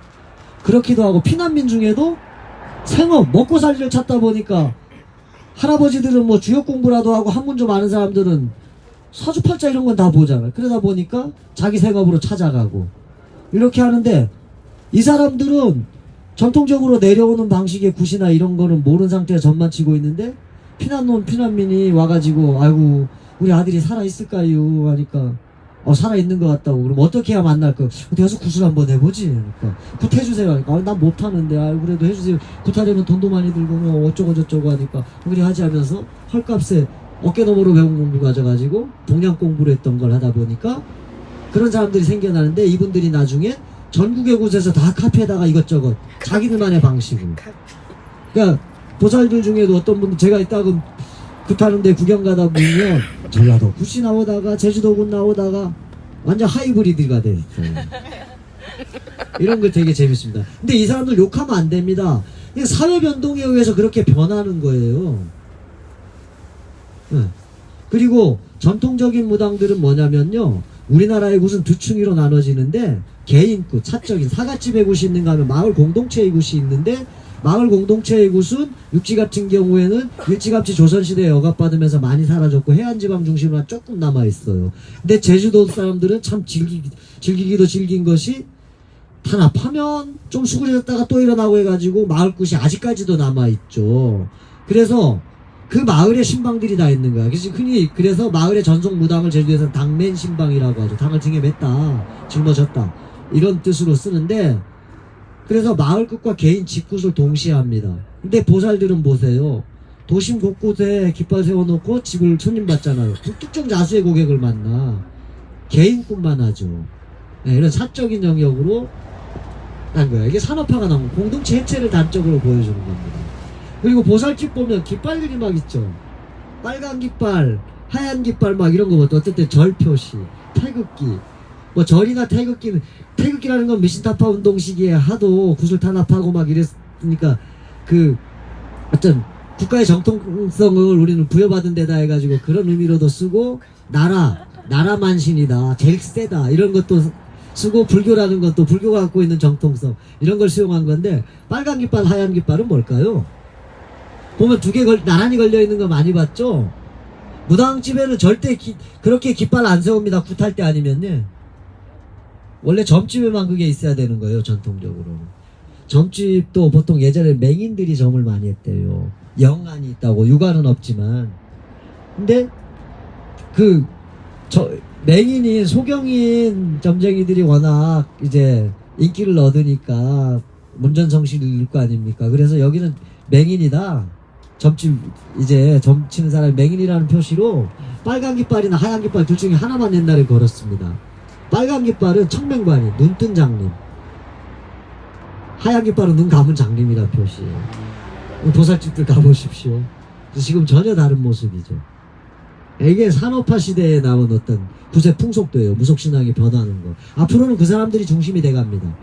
점점 공동체가 깨지고 막 이렇게 하다 보면. 네. 그러니까 혼동하지 말아야 돼요. 막 신화 책 좋아하고 막 뭐해서 나중에 국 보러 가야겠다고 하면서 막 다니는데 보면 그런 질문들을 종종 합니다. 제주도 무당들은 작두 언제 타요? 아유, 작두를 한번 휘둘러 볼라 진짜. 속으로 그런 생각도 들죠. 그러니까 모르니까 그렇게 얘기하는데 미디어라든가 아니면 주위의 보살집 이런 법사 이런 분들 만나다 보니까 여러분들은 이제 그렇게 이해하는 거예요. 근데 보살이나 법사가 나쁜 사람들 아닙니다. 그들은 그들만의 방식으로 그걸 새로운 영역을 만들어낸 거예요. 종교는 그렇게 사회 변동에 따라서 계속 새로운 걸 만들어내지 않습니까? 그래서 신종교, 신흥종교 이런 것들이 생겨나는 거죠. 아르헨티나에는 마라도나교가 있어요. 살아있는 마라도나를 신으로 모셔 메시아라고. 2,000명 정도의 신도가 있는데 마라도나는 나하고는 전혀 상관없다 매일 얘기하죠. 본인이 아니라고 하는데 마라도나 교가 있어요. 아르헨티나에. 라일리안 무브먼트 해가지고 외계인이 우리 창조했다 기계 문명을 또 숭배하는 그런 종교도 있지 않습니까? 탐 크루즈 뭐 이런 사람들 믿는 재밌어요. 네, 아까 겉에는 신의 이름이 여기 딱 써있네. 암리망엔 햇님이 둔리망엔 돌림이 양간둑지엔 동산새별이 이산압은 줄이 벗고 저산압은 발이 벗어 황금산 노가단풍 태열단풍 모해단풍 왕대열산 금하늘 저지맹왕 아기씨. 이게 신의 풀네임입니다. 근데 신방들이 굿할 때 돈풀이를 딱 해요. 전하 임정국 대감님이 지하 짐정국 부인님이 10달 배설로 난 곱다커 아기씨가 태어나옵디다. 굿할 때 이런단 말입니다. 아이고 이 아기 이름을 뭐랜 지우고 아이고 얼굴도 굽고 경건한 앞니망의 내님이 둔니망의 쭉 해요. 결국은 야 이름을 앞니망의 내님이 지웁니까? 너 앞니망의 내님 쭉 이러지 못하잖아. 그러다 보면 굿을 몇 날 며칠 내야 돼. 김수한무 하는 것처럼. 그래서 어떻게 하느냐 줄여서 노가단풍 아기씨 여기 요것만 가져나가. 노가단풍 아기씨라고 해요. 노가단풍 아기씨. 낙화단풍이라는 얘기예요. 낙화단풍. 가을, 풍요, 황금, 다 풍요로운 거, 풍요, 부 이런 걸 상징하잖아요. 모해란 말이 뭔지 지금 해석이 안 되는 말들인데 그런 말들이 있습니다. 이 산 앞은 줄이 벗고 저 산 앞은 발이 벗어는 세상 모든 것에 권능이 미친다라는 뜻입니다. 그러니까 이름 자체가 신화예요. 예전에 여기 그 옛날 사람들은 알 겁니다. 본인이 나이가 좀 있다고 생각되시는 분들은 늑대와 춤을 영화 기억나시죠? 이름 다 그렇게 짓잖아. 똑같은 이름. 앞으로 여러분들도 그런 이름을 하나씩 가지십시오.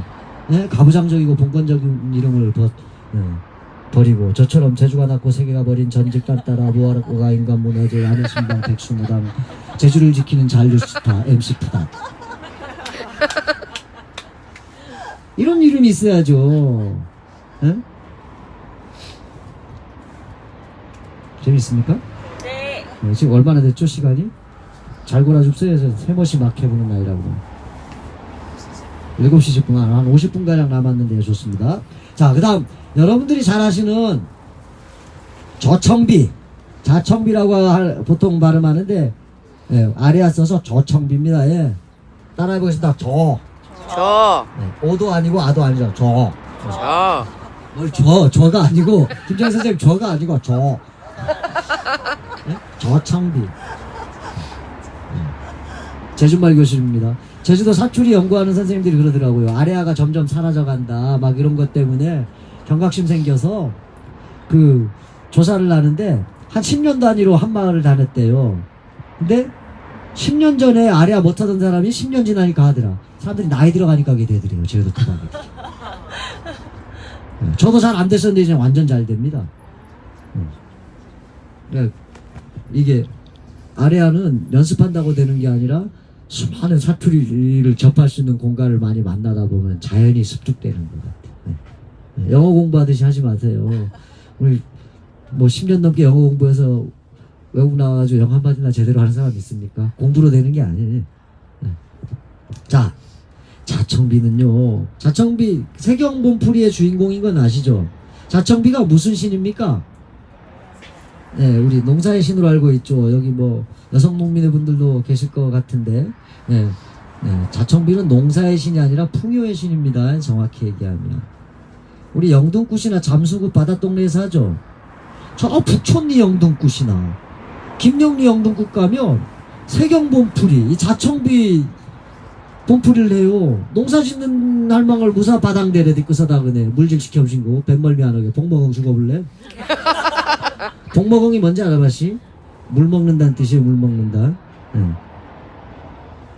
자청비를 세경할망이라고 하는데 산신세경 산에서 일하는 사람들, 밭에 일하는 사람은 드르세경, 바닷일 하는 사람들은 요왕세경이라고 부릅니다.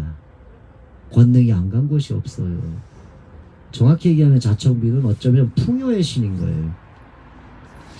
농업이 전통 원초적인 경제사회에서 농업이 모든 산업의 중심이긴 해서 농사의 신으로 굳어져 있지만 정확히 얘기하면 풍요의 신이에요. 모든 신들이 사실은 풍요의 권능을 갖긴 갖죠.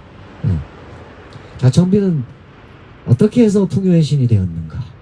자, 김진국 대감님 부부가 어찌어찌해서 자청비란 딸을 얻었어. 네, 완전 뭐 천하의 미인이에요. 근데 15살이 되던 해에 자기 집 앞을 지나던 남자한테 홀딱 반해가지고 부모를 속여서 남자랑 같이 유학 간다고 해가지고 글 공부하러 거무선생 밑으로 3년간 가 남장을 하고 자기 남자라고 속여서 갔다가 3년 만에 여자인 걸 밝혀가지고 그다음 이제 문도령하고 이렇게 혼인해가지고 집으로 돌아왔는데 문도령이 갑자기 자기 집안에 일이 생겨서 가버리니까 뭐 어찌저찌 해서가지고 자청빈 혼자 있다가 상사병 걸려서 남편만 남군만 기다리는데 정수남이라는 이 하인이 문도령 있는데 데려다 주겠다고 해가지고 집을 나서는 길로부터 시련과 고난과 역경의 이제 파노라마가 시작되죠. 눈물 없이는 볼 수 없고 한숨 없이는 볼 수 없는 감동에 대한 집착. 부수픈 이야기가 그때부터 전개되는데 정수남이는 어떻게든 이 아리따운 아가씨를 한번 어떻게 겁탈이라도 하려고 수작질을 부리지만 자청비는 기지를 발휘해서 정수남이를 죽인 뒤 집으로 돌아왔다가 이제 부모한테 하인을 죽였다는 이유로 내쫓김을 당해서 다시 집을 떠나가지고 막 돌아다니다가 어딥니까 부성감이라는 사람네 서천꽃밭에 뭐 이상한 새가 날아와가지고 사람의 생명꽃들을 다 이제 막 해코지해서 사람들 병들어 죽게 한다. 얘 잡아주는 사람한테는 큰 상을 내리겠다 하니까 남장 한 채로 닦아가지고 부엉이를 하나 잡아 죽인 다음에 이제 내가 잡았습니다 하니까 부성감은 좀 대장부로서 해가지고 자기 딸을 줘버려. 근데 덜컥 장가를 넣은 거야 여자가. 그랬다가 이제 어찌어찌해서 또 뭡니까 거기를 속여가지고 이제 문도령을 만나고 싶었는지 뭐 있는지 해가지고 돌아와가지고 지금 줄거리가 조금 헷갈리는데 이제 정수남이를 다시 살려내 하인을 살려내가지고 집에 왔더니 부모는 또 넌 사람을 죽였다 살렸다는 년이구나 나가라 해가지고 또 내쫓아버리니까 이제 막 가다가 주모할망이란 여인에게 이제 수양딸로 들어가지고 배를 짭니다. 배 짜는 여인이 됐는데 주로 혼숙감을 마련해줘. 막 홀레복 같은 걸 짜는데 문도령이 혼이 난다고 홀레복을 거기 맡긴 거야. 이게 누구 거냐고 하니까 문도령 거라고 하니까 이 자청비는 막 노발노발 해가지고 어찌어찌 연락을 내서 문도령이 자기를 찾아오게 합니다. 문도령이 딱 찾아오니까 문도 안 열어주고 창문 안으로 손가락 하나 집어넣으러 가니까 집어넣으라고 하니까 자청비가 바늘로 퍽 찔러버립니다. 그러니까 야속해서 뭐 이런 거죠. 그러니까 문도령이 화를 내면서 뭐 난군이 왔는데 이러냐면서 문도령이 노발대발하면서 가버려요 또. 그러니까 자청비는 나중에 여차저차해서 또 한나라까지 찾아갑니다. 그래가지고 문도령이 혼인을 이제 막고 이제 문도령한테 아버지한테 얘기해라. 내가 원래 너 부인 될 사람이라고 하니까 아버지는 너가 내 며느리가 되려면 시험을 통과해라 해가지고 뭐 아주 이게 열길 이제 불붙은 숫돌을 딱 놓고 거기다가 칼선달이라는 걸 놨어요. 저희도 무당들이 쓰는 신칼이라는 걸 날을 세워가지고 두 개를 딱 놓고 이 위를 지나가라. 불에서 이글이글 타오르는 그 서슬퍼런 칼 위를 지나가는데 맨발로 지나가다가 맨 마지막에 뒤꿈치를 살짝 베어서 속치마를 더럽혀요. 그 뒤로 여성들한테 생리하는 게 생겨났다고 해요. 신화는 이런 근거를 남깁니다. 네, 전설 비슷하게. 그리고 한나라의 난리를 평정해가지고 최고의 신이 된, 이제 신의 반열에 오르게 돼서 옥황상제한테 이제 그 신직을 하사받는데 지상에 내려가가지고 풍요의 신이 되겠다고 해가지고 오곡시를 받고 내려왔는데 오곡시를 받고 내려온 줄 알았는데 보니까 메밀씨가 빠진 거야. 다시 하늘로 올라가가지고 메밀씨앗 주세요 해가지고 받았는데 그래서 이제 넣어갈 자루가 없어. 그래서 자기 속옷을 벗고 속옷에 다 싸고 내려왔더니 이미 여름이 돼서 다른 곡식들 다 파종한 뒤로. 그래서 메밀농산 여름에 짓게 되고 메밀밭에 가면 똥 냄새가 나는 거예요. 이런 게 자청비의 사연을 통해서 생겨난 건데, 자, 자청비는 대표적인 게 여자로 태어났는데 남장에서 애인 꼬시려고 3년 동안 남자로 지내다가 다시 여자로 돌아왔다가 또 남장에서 장가도 들었다가 또 다시 여자로 돌아가고 맨 마지막에 그 뭡니까 며느리까지 되고 이렇게 농경신까지 되고 하는데, 이거 뭐냐면 드러나는 이야기로는 변장으로 나타나죠. 근데 아까 제우스가 메티스를 삼킨 것처럼 모든 것을 갖춰가는 거예요. 그리고 정수남이 이제 문도령 있는데 찾아주겠다고 하면서 끌고 다닐 때도 이제 어떻게든 겁탈하려고 시간을 즐길 끄는데 밤이 어두워지니까 산속에서 이제 같이 자려고 막 하는데 자청비가 기지를 발휘해서 움막 하나 짓자 해가지고 돌담을 막 쌓아가지고 움막을 짓는데 이제 다 지으니까 안에 들어가서 둘이 이제 자야 될 거 아니에요. 자려고 하는데 이제 정수남이 달려들려고 하니까 돌구멍 속으로 담구멍 속으로 이제 막 찬바람이 들어오니까 가서 지푸라기로 좀 막아봐라 해가지고 밖으로 가서 정수남이가 지푸라기 집어넣으면 안에서 빼고 그러다 아침이 날이 밝아버려가지고 이제 자청비를 겁탈하지 못해가지고 이제 정수남이 뿔이 났다고 하는데, 이런 건 뭐냐면 자청비가 아까 문도령이 찾아왔을 때 창구멍으로 손가락 넣으라죠. 유사 성행이에요. 둘 다 담구멍으로 지푸라기 넣으라도. 그러니까 소위 말하는 섹스를 말하는 거야. 풍요. 결실을 얻으려면 계속 그런 것들이 반복돼야 되죠. 그런 권능의 획득 과정.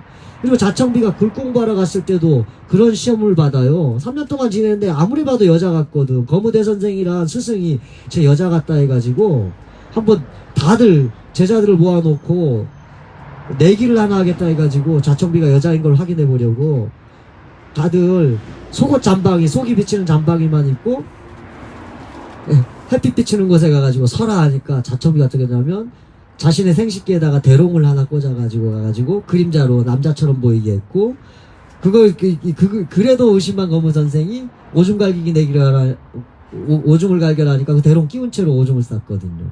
이거는 남성성, 유사성행위를 통한 또 남성성 획득해가는 과정이고, 아까 맨 마지막에 며느리임을 인정받으면서 다리를 건너다가 칼을 베는 거 생리 뭐예요? 바로 여성성, 풍요, 창조성을 얻어가는 거죠. 신화가 자청비가 여신이면서 남신, 남신이면서 여신, 이걸 동시성을 가질 수 있는 존재가 된 그 과정이 세경본풀이가 아주 대표적으로 보여주는 겁니다.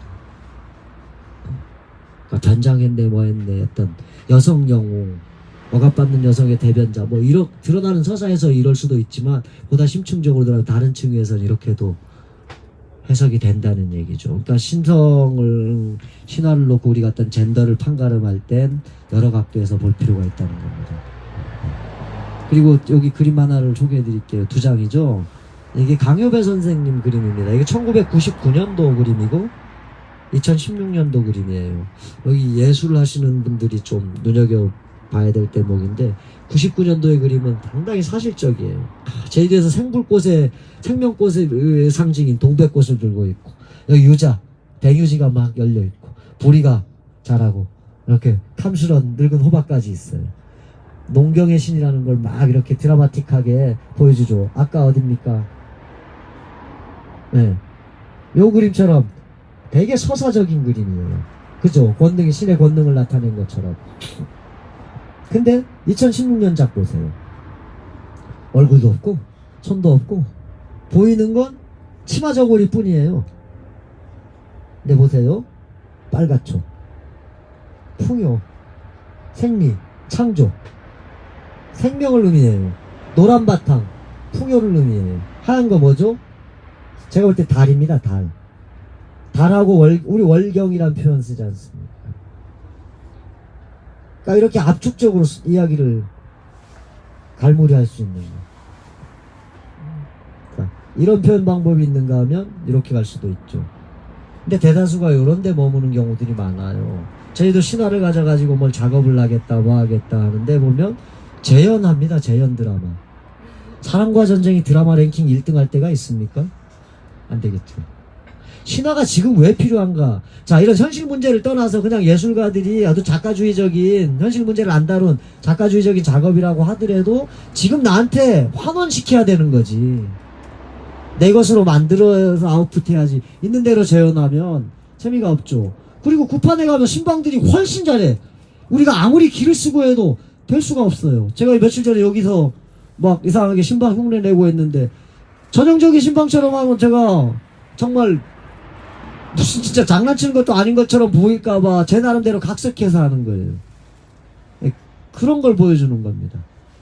이런 게 되게 중요한 거고, 우리가 신화나 이런 것들이 이제 이야기하는 교훈, 지금 21세기 제주사회, 한국사회에 던지는 메시지, 신화를 가져다가 우리가 이런 레디컬한 활동에 이제 활용할 때 어떻게 접근할 것이냐, 이런 것들에 어떤 던져주는 메시지가 강하죠. 이게 신칼인데 이게 칼선단입니다. 칼날을 이렇게 이게 세워진 거. 네. 이거는 세경본풀이를 연극적으로 재현하는 군놀이입니다. 실제로 신방들은 굿할 때 아까 뭐 옛날이라 여쪽에 뭐 김진국 대감님이 사옥대이다 이렇게 노래로 신화를 들려주는 게 있는가 하면 이렇게 연극으로도 재현을 해요. 그림으로도 아까 하죠. 그러니까 신화는 문자가 아니고 말이 아닙니다. 모든 걸 포함합니다. 행동도 있고 인간이 표현해낼 수 있는 모든 수단을 가져옵니다. 왜? 현실에 존재하지 않는 세계를 그려내려면 모든 수단과 방법을 다 가리지 말아야겠죠. 구판 안에 구현하려면. 그러니까 그만큼 창조적이고 창의적이에요. 네. 자, 그 다음 여러분 가문장학 이야기 많이 들어보셨죠? 넌 누구 덕에 먹고 살고 행공발신하염시냐 하니까 아이고 아바님도 덕이고 어머님도 덕이 외다마는 나 뱃도롱 아래 성금우 덕분에 사람수다.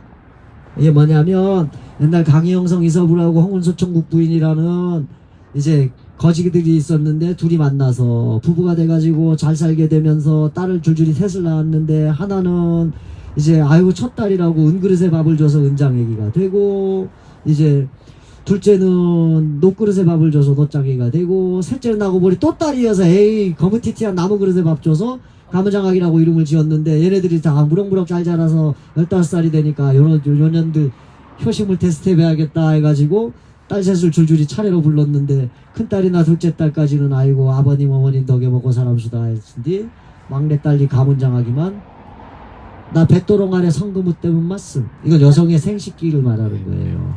내복에 산다. 이렇게 얘기한 거야. 당장 나가라 이년아. 신들은 보통 몸 많이 쫓겨납니다. 신이 되려면 여러분 이렇게 집을 나와서 이렇게 도청해서 살아야 돼요. 신의 반열에 오르려면.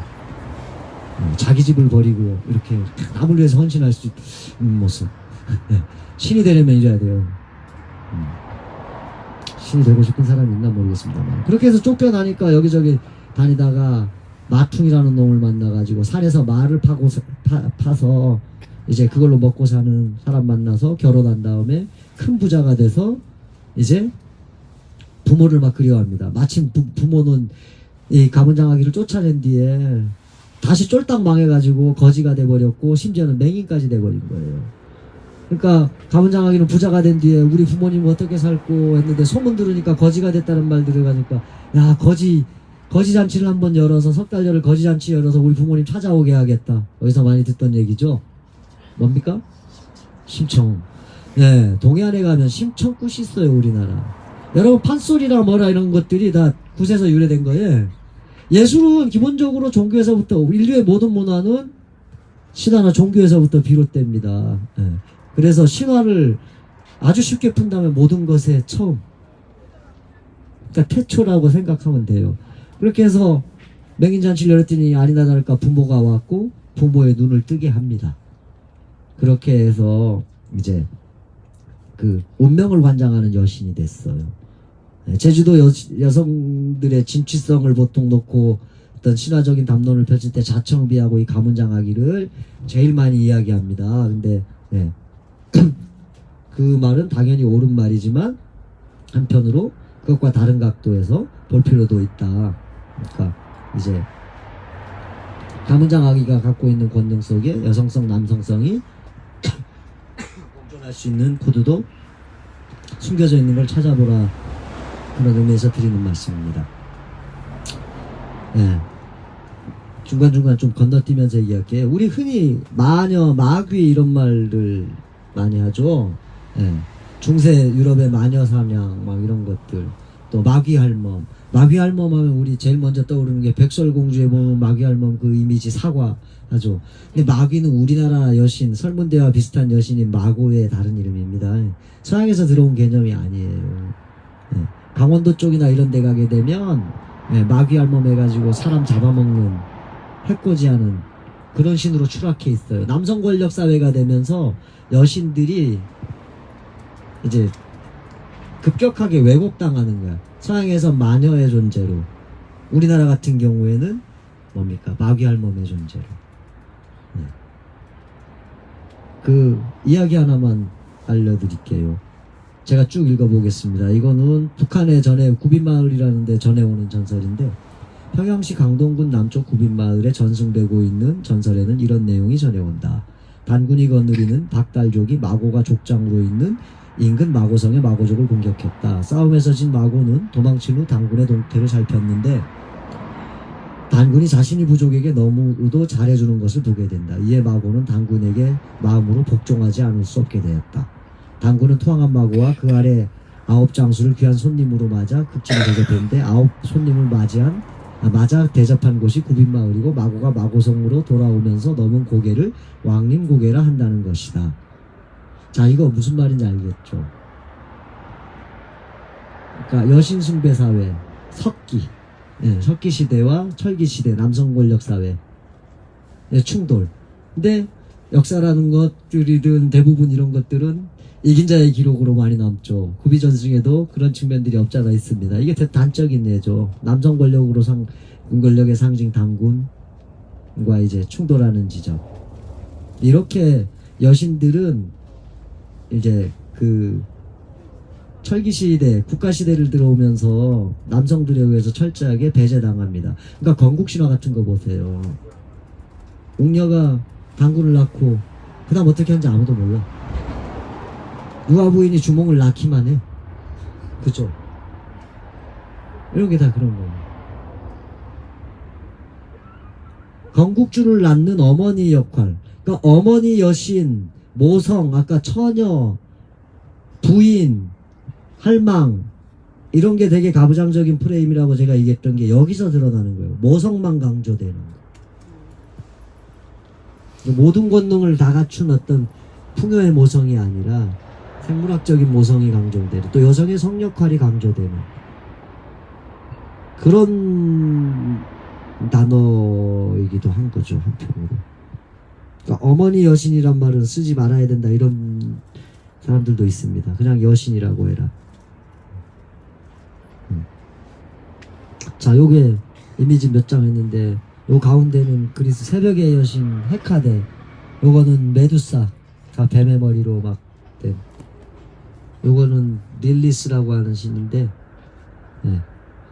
메두사 같은 경우에는 그 아프리카 쪽에 보면 이 지중해 연안이 보게 되면 신화들이 다 짬뽕 돼 있습니다. 어디 가 보면 무슨 신이, 여기 가면 다른 신이 돼 있고, 뭐 이집트의 오시리스가 그리스 가면 디오니소스가 되고, 로마 가면 바카스가 되는 것처럼 하는데, 메두사는 리비아 지역에 아테네, 아테네, 릴리스, 메두사인가 해가지고 아무튼 창조신, 삼위일체의 창조신이에요. 하나님의 하나님. 근데 그리스 신화나 이런 데서 보게 되면 후대로 오면서 고르곤 세자매 해가지고 이제 나쁜 악마의 상징으로 막 여겨지게 됐죠. 그리고 뱀도 비슷합니다. 사실 그 농경이 이제 시작되었던 석기사회, 그 여성 중심의 사회에서는, 목의 평등 사회에서는 뱀을 이제 풍요의 상징으로, 농경의 상징으로 숭배했어요. 그 뱀신앙도 이따가 조금 시간이 남으면 그 얘기를 할 수 있을지 모르겠는데, 메두사가 그런 의미를 갖고 있는데, 이제 여신처럼 참혹하게 추락당한 게 뱀이기도 한데, 헤카데는 새벽의 여신을 주로 새벽에 돌아다닌다고 해서 마녀로 이제 중세시대에 와가지고는 그리스 신화 속에 헤카데 세자매의 여신을 가져다가 그 마녀의 캐릭터로 많이 빌려다 썼습니다. 릴리스는 아마 인류 최초로 사탄 또는 마녀로 규정된 여신일 겁니다.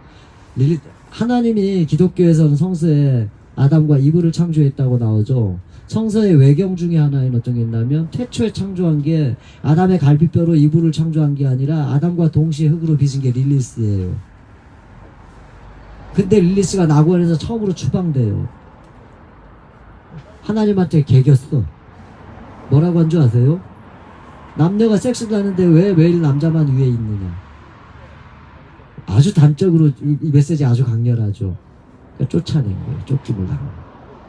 그래서 결국 사탄으로 형상화됩니다. 상반신은 여자, 하반신은 뱀. 미켈란젤로의 낙원 추방이란 그림이 있어요. 그 무슨 벽화 중에. 근데 보면 아담과 이브가 쫓겨나는데 뱀이, 상반신은 여자인 뱀이 사과를, 선악과를 딱 주는 게 있습니다. 그게 딜리스예요. 그러니까 어떻게 여신이 참혹하게 추락해 가는가가 나타나는 거죠. 제가 보여드릴 건 다 됐는데 뱀 얘기 조금만 하겠습니다. 시간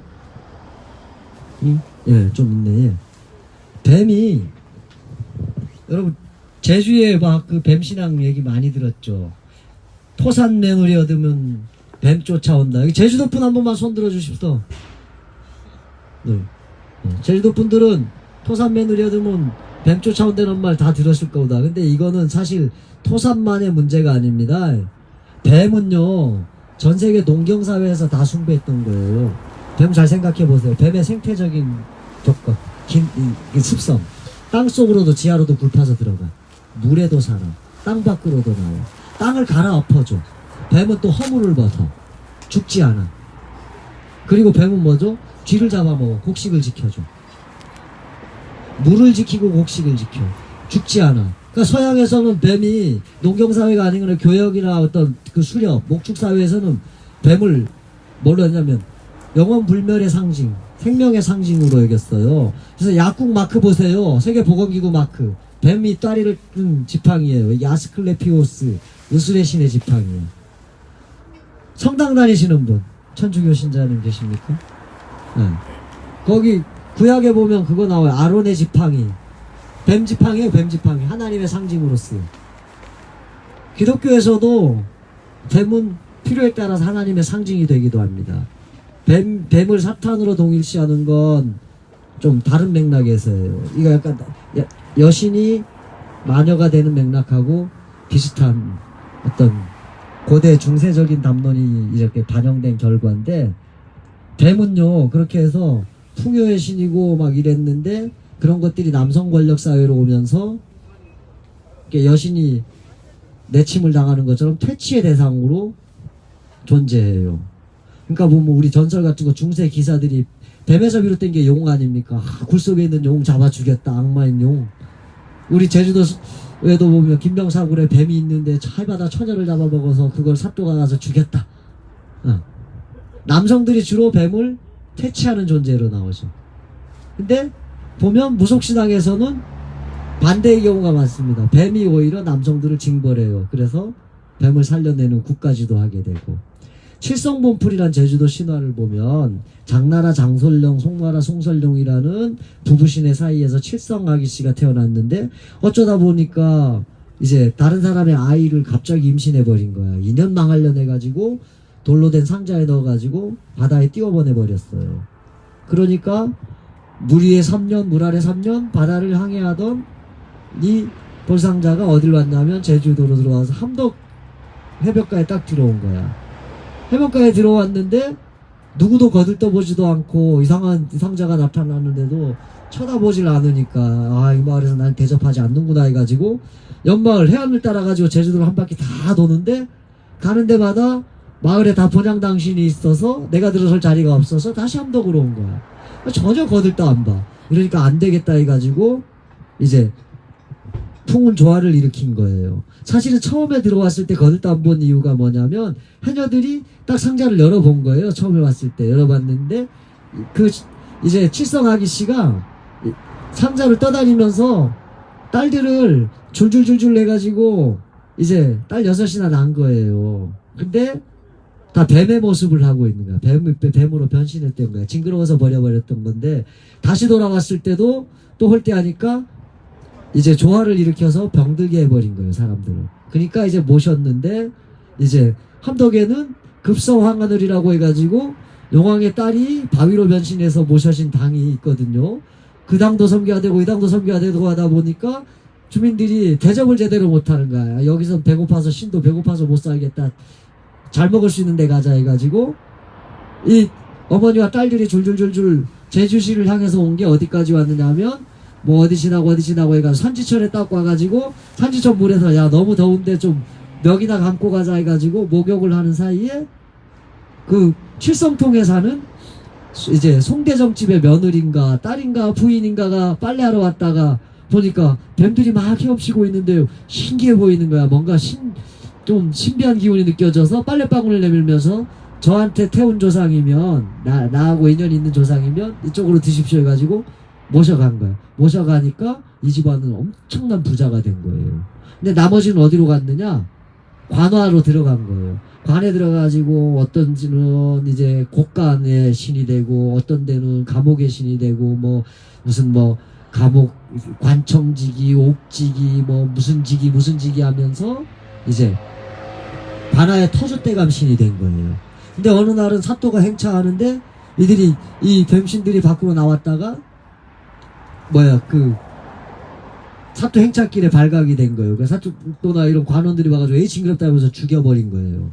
죽이니까 이 화신들이 다시 이제 저주를 퍼부어서 대래 이제 자기를 죽이고 해코지한 관원들하고 사또를 병들게 해버린 거야. 그러니까 백약을 써도 안 나오니까 이제 제주가 낳고 세계가 버린 무허가 인간문화재를 찾아갔겠죠.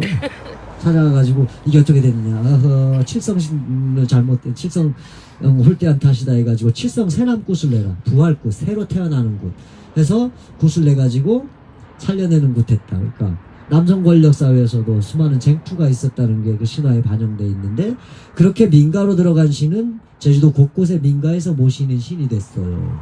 제주도 집 이제 전통적인 이제 이 삶의 형태로는 생활 방식에서는 고판이라는 게 있는데 곡간이에요. 쌀을 넣어둔 곡간에 이제 안칠성이라고 해가지고 뱀의 화신 하나를 모시고 그 다음 뒤란 우영팟에 뒤란에 이제 밭칠성이라고 해가지고 주저리 이제 육지로 얘기하면 가리라고 해가지고 집을 노젓가리 쌓듯이 쌓은 거에다가 기와장 놓고 이런 식으로 해가지고 또 밭칠성이라는 신을 모시고 이렇게 집집마다 모시는 신이 됐고 관청에서도 모시는 거예요. 그래서 제2공항 들어서는 수산 릴리 가면 수산초등학교 옆에 진안 할망당이 있는데 그게 관청당이에요. 그 수산 진성이 있었잖아요. 관아의 신인가. 관아의 터줏대감으로 진안 할망이라는 뱀신을 모시는 거예요. 제주도에 관아가 있었던 곳엔 다 있었어요. 안청당이라고 해가지고 칠성시는 그래서 민가, 관 다 모셨죠. 또 한편으로 어떤 게 있냐면 마을의 본향당신이 배명하시는 경우도 있어요. 아까 얘기했던 토산이 1이 나눠지는데 토산 1이 본향당이 요들의 땅이 배명하신을 모시는 데고 요즘 몇 년째 뜨고 있는 제주도 난개발의 상징 월정리 참 불명예스러운 거긴 한데 월정리 본향당도 황정숙단이 내기도 배명하신이에요. 그 다음 알작지 여기 알작지 해안 거기 가면 두리빌레 용녀의 부인이라는 신당 그 신을 모신 당이 있는데 지금 그 해안도로 공사 방파제 공사하면서 그 당 완전히 지금 멸실될 위기에 처했습니다만은 거기도 뱀의 화신을 모시고 고산에 가면 고산리 본향당 당목이 땅도 뱀의 화신을 모셔요. 뱀신을 모시는 곳들이 많아요. 네, 집집마다도 모시고 이건 뭐냐면 농경신이에요. 풍요의 신이고 육지도 터줏대감 구렁이 엎구렁이 이러면서 다 모시죠. 그러니까 농경사회는 어디든 뱀신을 모셨었는데 서양 같은 경우는 기독교에 의해 우리 동아시아 같은 경우는 유교에 의해 남성 권력들에 의해서 여신처럼 좀 동일시되는 존재였는지 퇴치당하는 거예요. 여신은 마녀라는 왜곡, 마귀할멈이라는 왜곡을 거친다면 뱀은 사신은 나쁜 신이 돼가지고 인간을 해코지하는 존재 돼가지고 퇴치하는 이렇게 의뢰도 있고 한편으로는 섬기는 의뢰도 있고 이제 동시에 존재하게 된 거예요. 그러니까 뱀과 여신 이것도 참 재밌는 그 상관관계가 있죠. 그러니까 아까 릴리스 이 이미지가 딱 그건데 뱀과 여신의 어떤 혼합체로서 이제 저주받은 존재가 돼버린 거. 요 정도입니다. 오늘 막 좀 두서없이 얘기했는데 재미있으셨습니까? 네. 이제 시간 좀 남았나요? 네. 질문 있으시면 받겠습니다.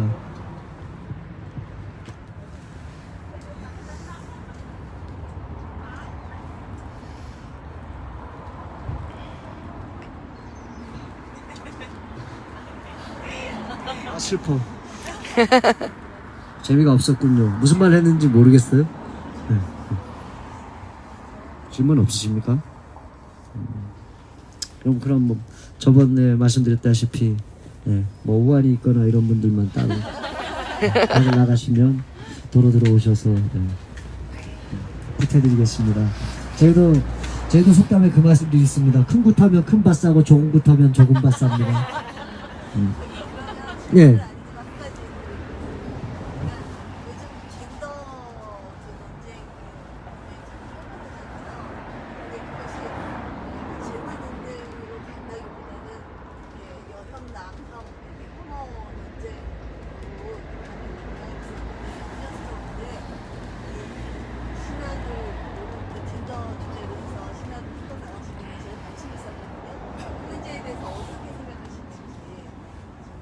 뭐 그거 해결할 수 있는 해결책은 제가 얘기한 건 뭐 이 정도뿐이고 저는 여혐 남혐까지는 모르겠고 그 뭡니까 그 남혐의 대표적인 매가 그 뭐 있었잖아요. 그 하여튼 여성모 아니 그러니까 아무튼 그 좀 극단적으로 이제 여성주의를 표방한 워마드나 막 이런 이 사람들 보면 뭐 같은 그런 여성적인 시선에서도 비판하는 사람들도 있고 그런데 전 한편으로 그런 생각도 들었습니다. 그 사람들이 그렇게 떠들어 주니까 갑자기 폭발적인 이슈가 된 것도 사실이에요. 그죠?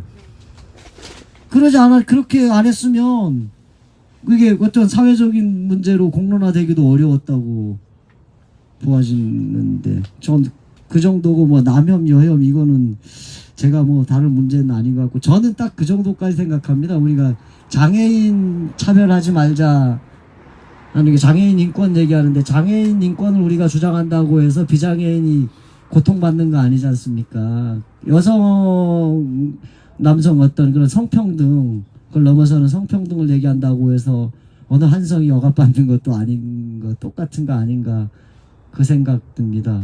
그러니까 제가 얘기할 수 있는 건 이런 아까 얘기했던 원시적인 어떤 심성 우리가 어떤 인문학적인 시선부터라도 조금씩 바꿔가는 것부터 작은 실천을 하면 어떨까 생각이 들고, 뭐 남자로서는 그거죠. 말로만 하지 말고 몸으로 해야 되는. 남자들은 다 죄인입니다. 저도 이렇게 말하면서도 부끄러운 게 그게. 네. 저한테 반기를 들고 싶다거나 뭐 하실 분 없으십니까? 그러면 이상으로 제주가 닿고 세계가 버린 전직 딴따라 무허가 인간문화재 야매신방 백수무당 MC프당 물러가겠습니다. 네, 다음에 기회가 되면 또 뵙겠습니다. 고맙습니다. 수고하셨습니다.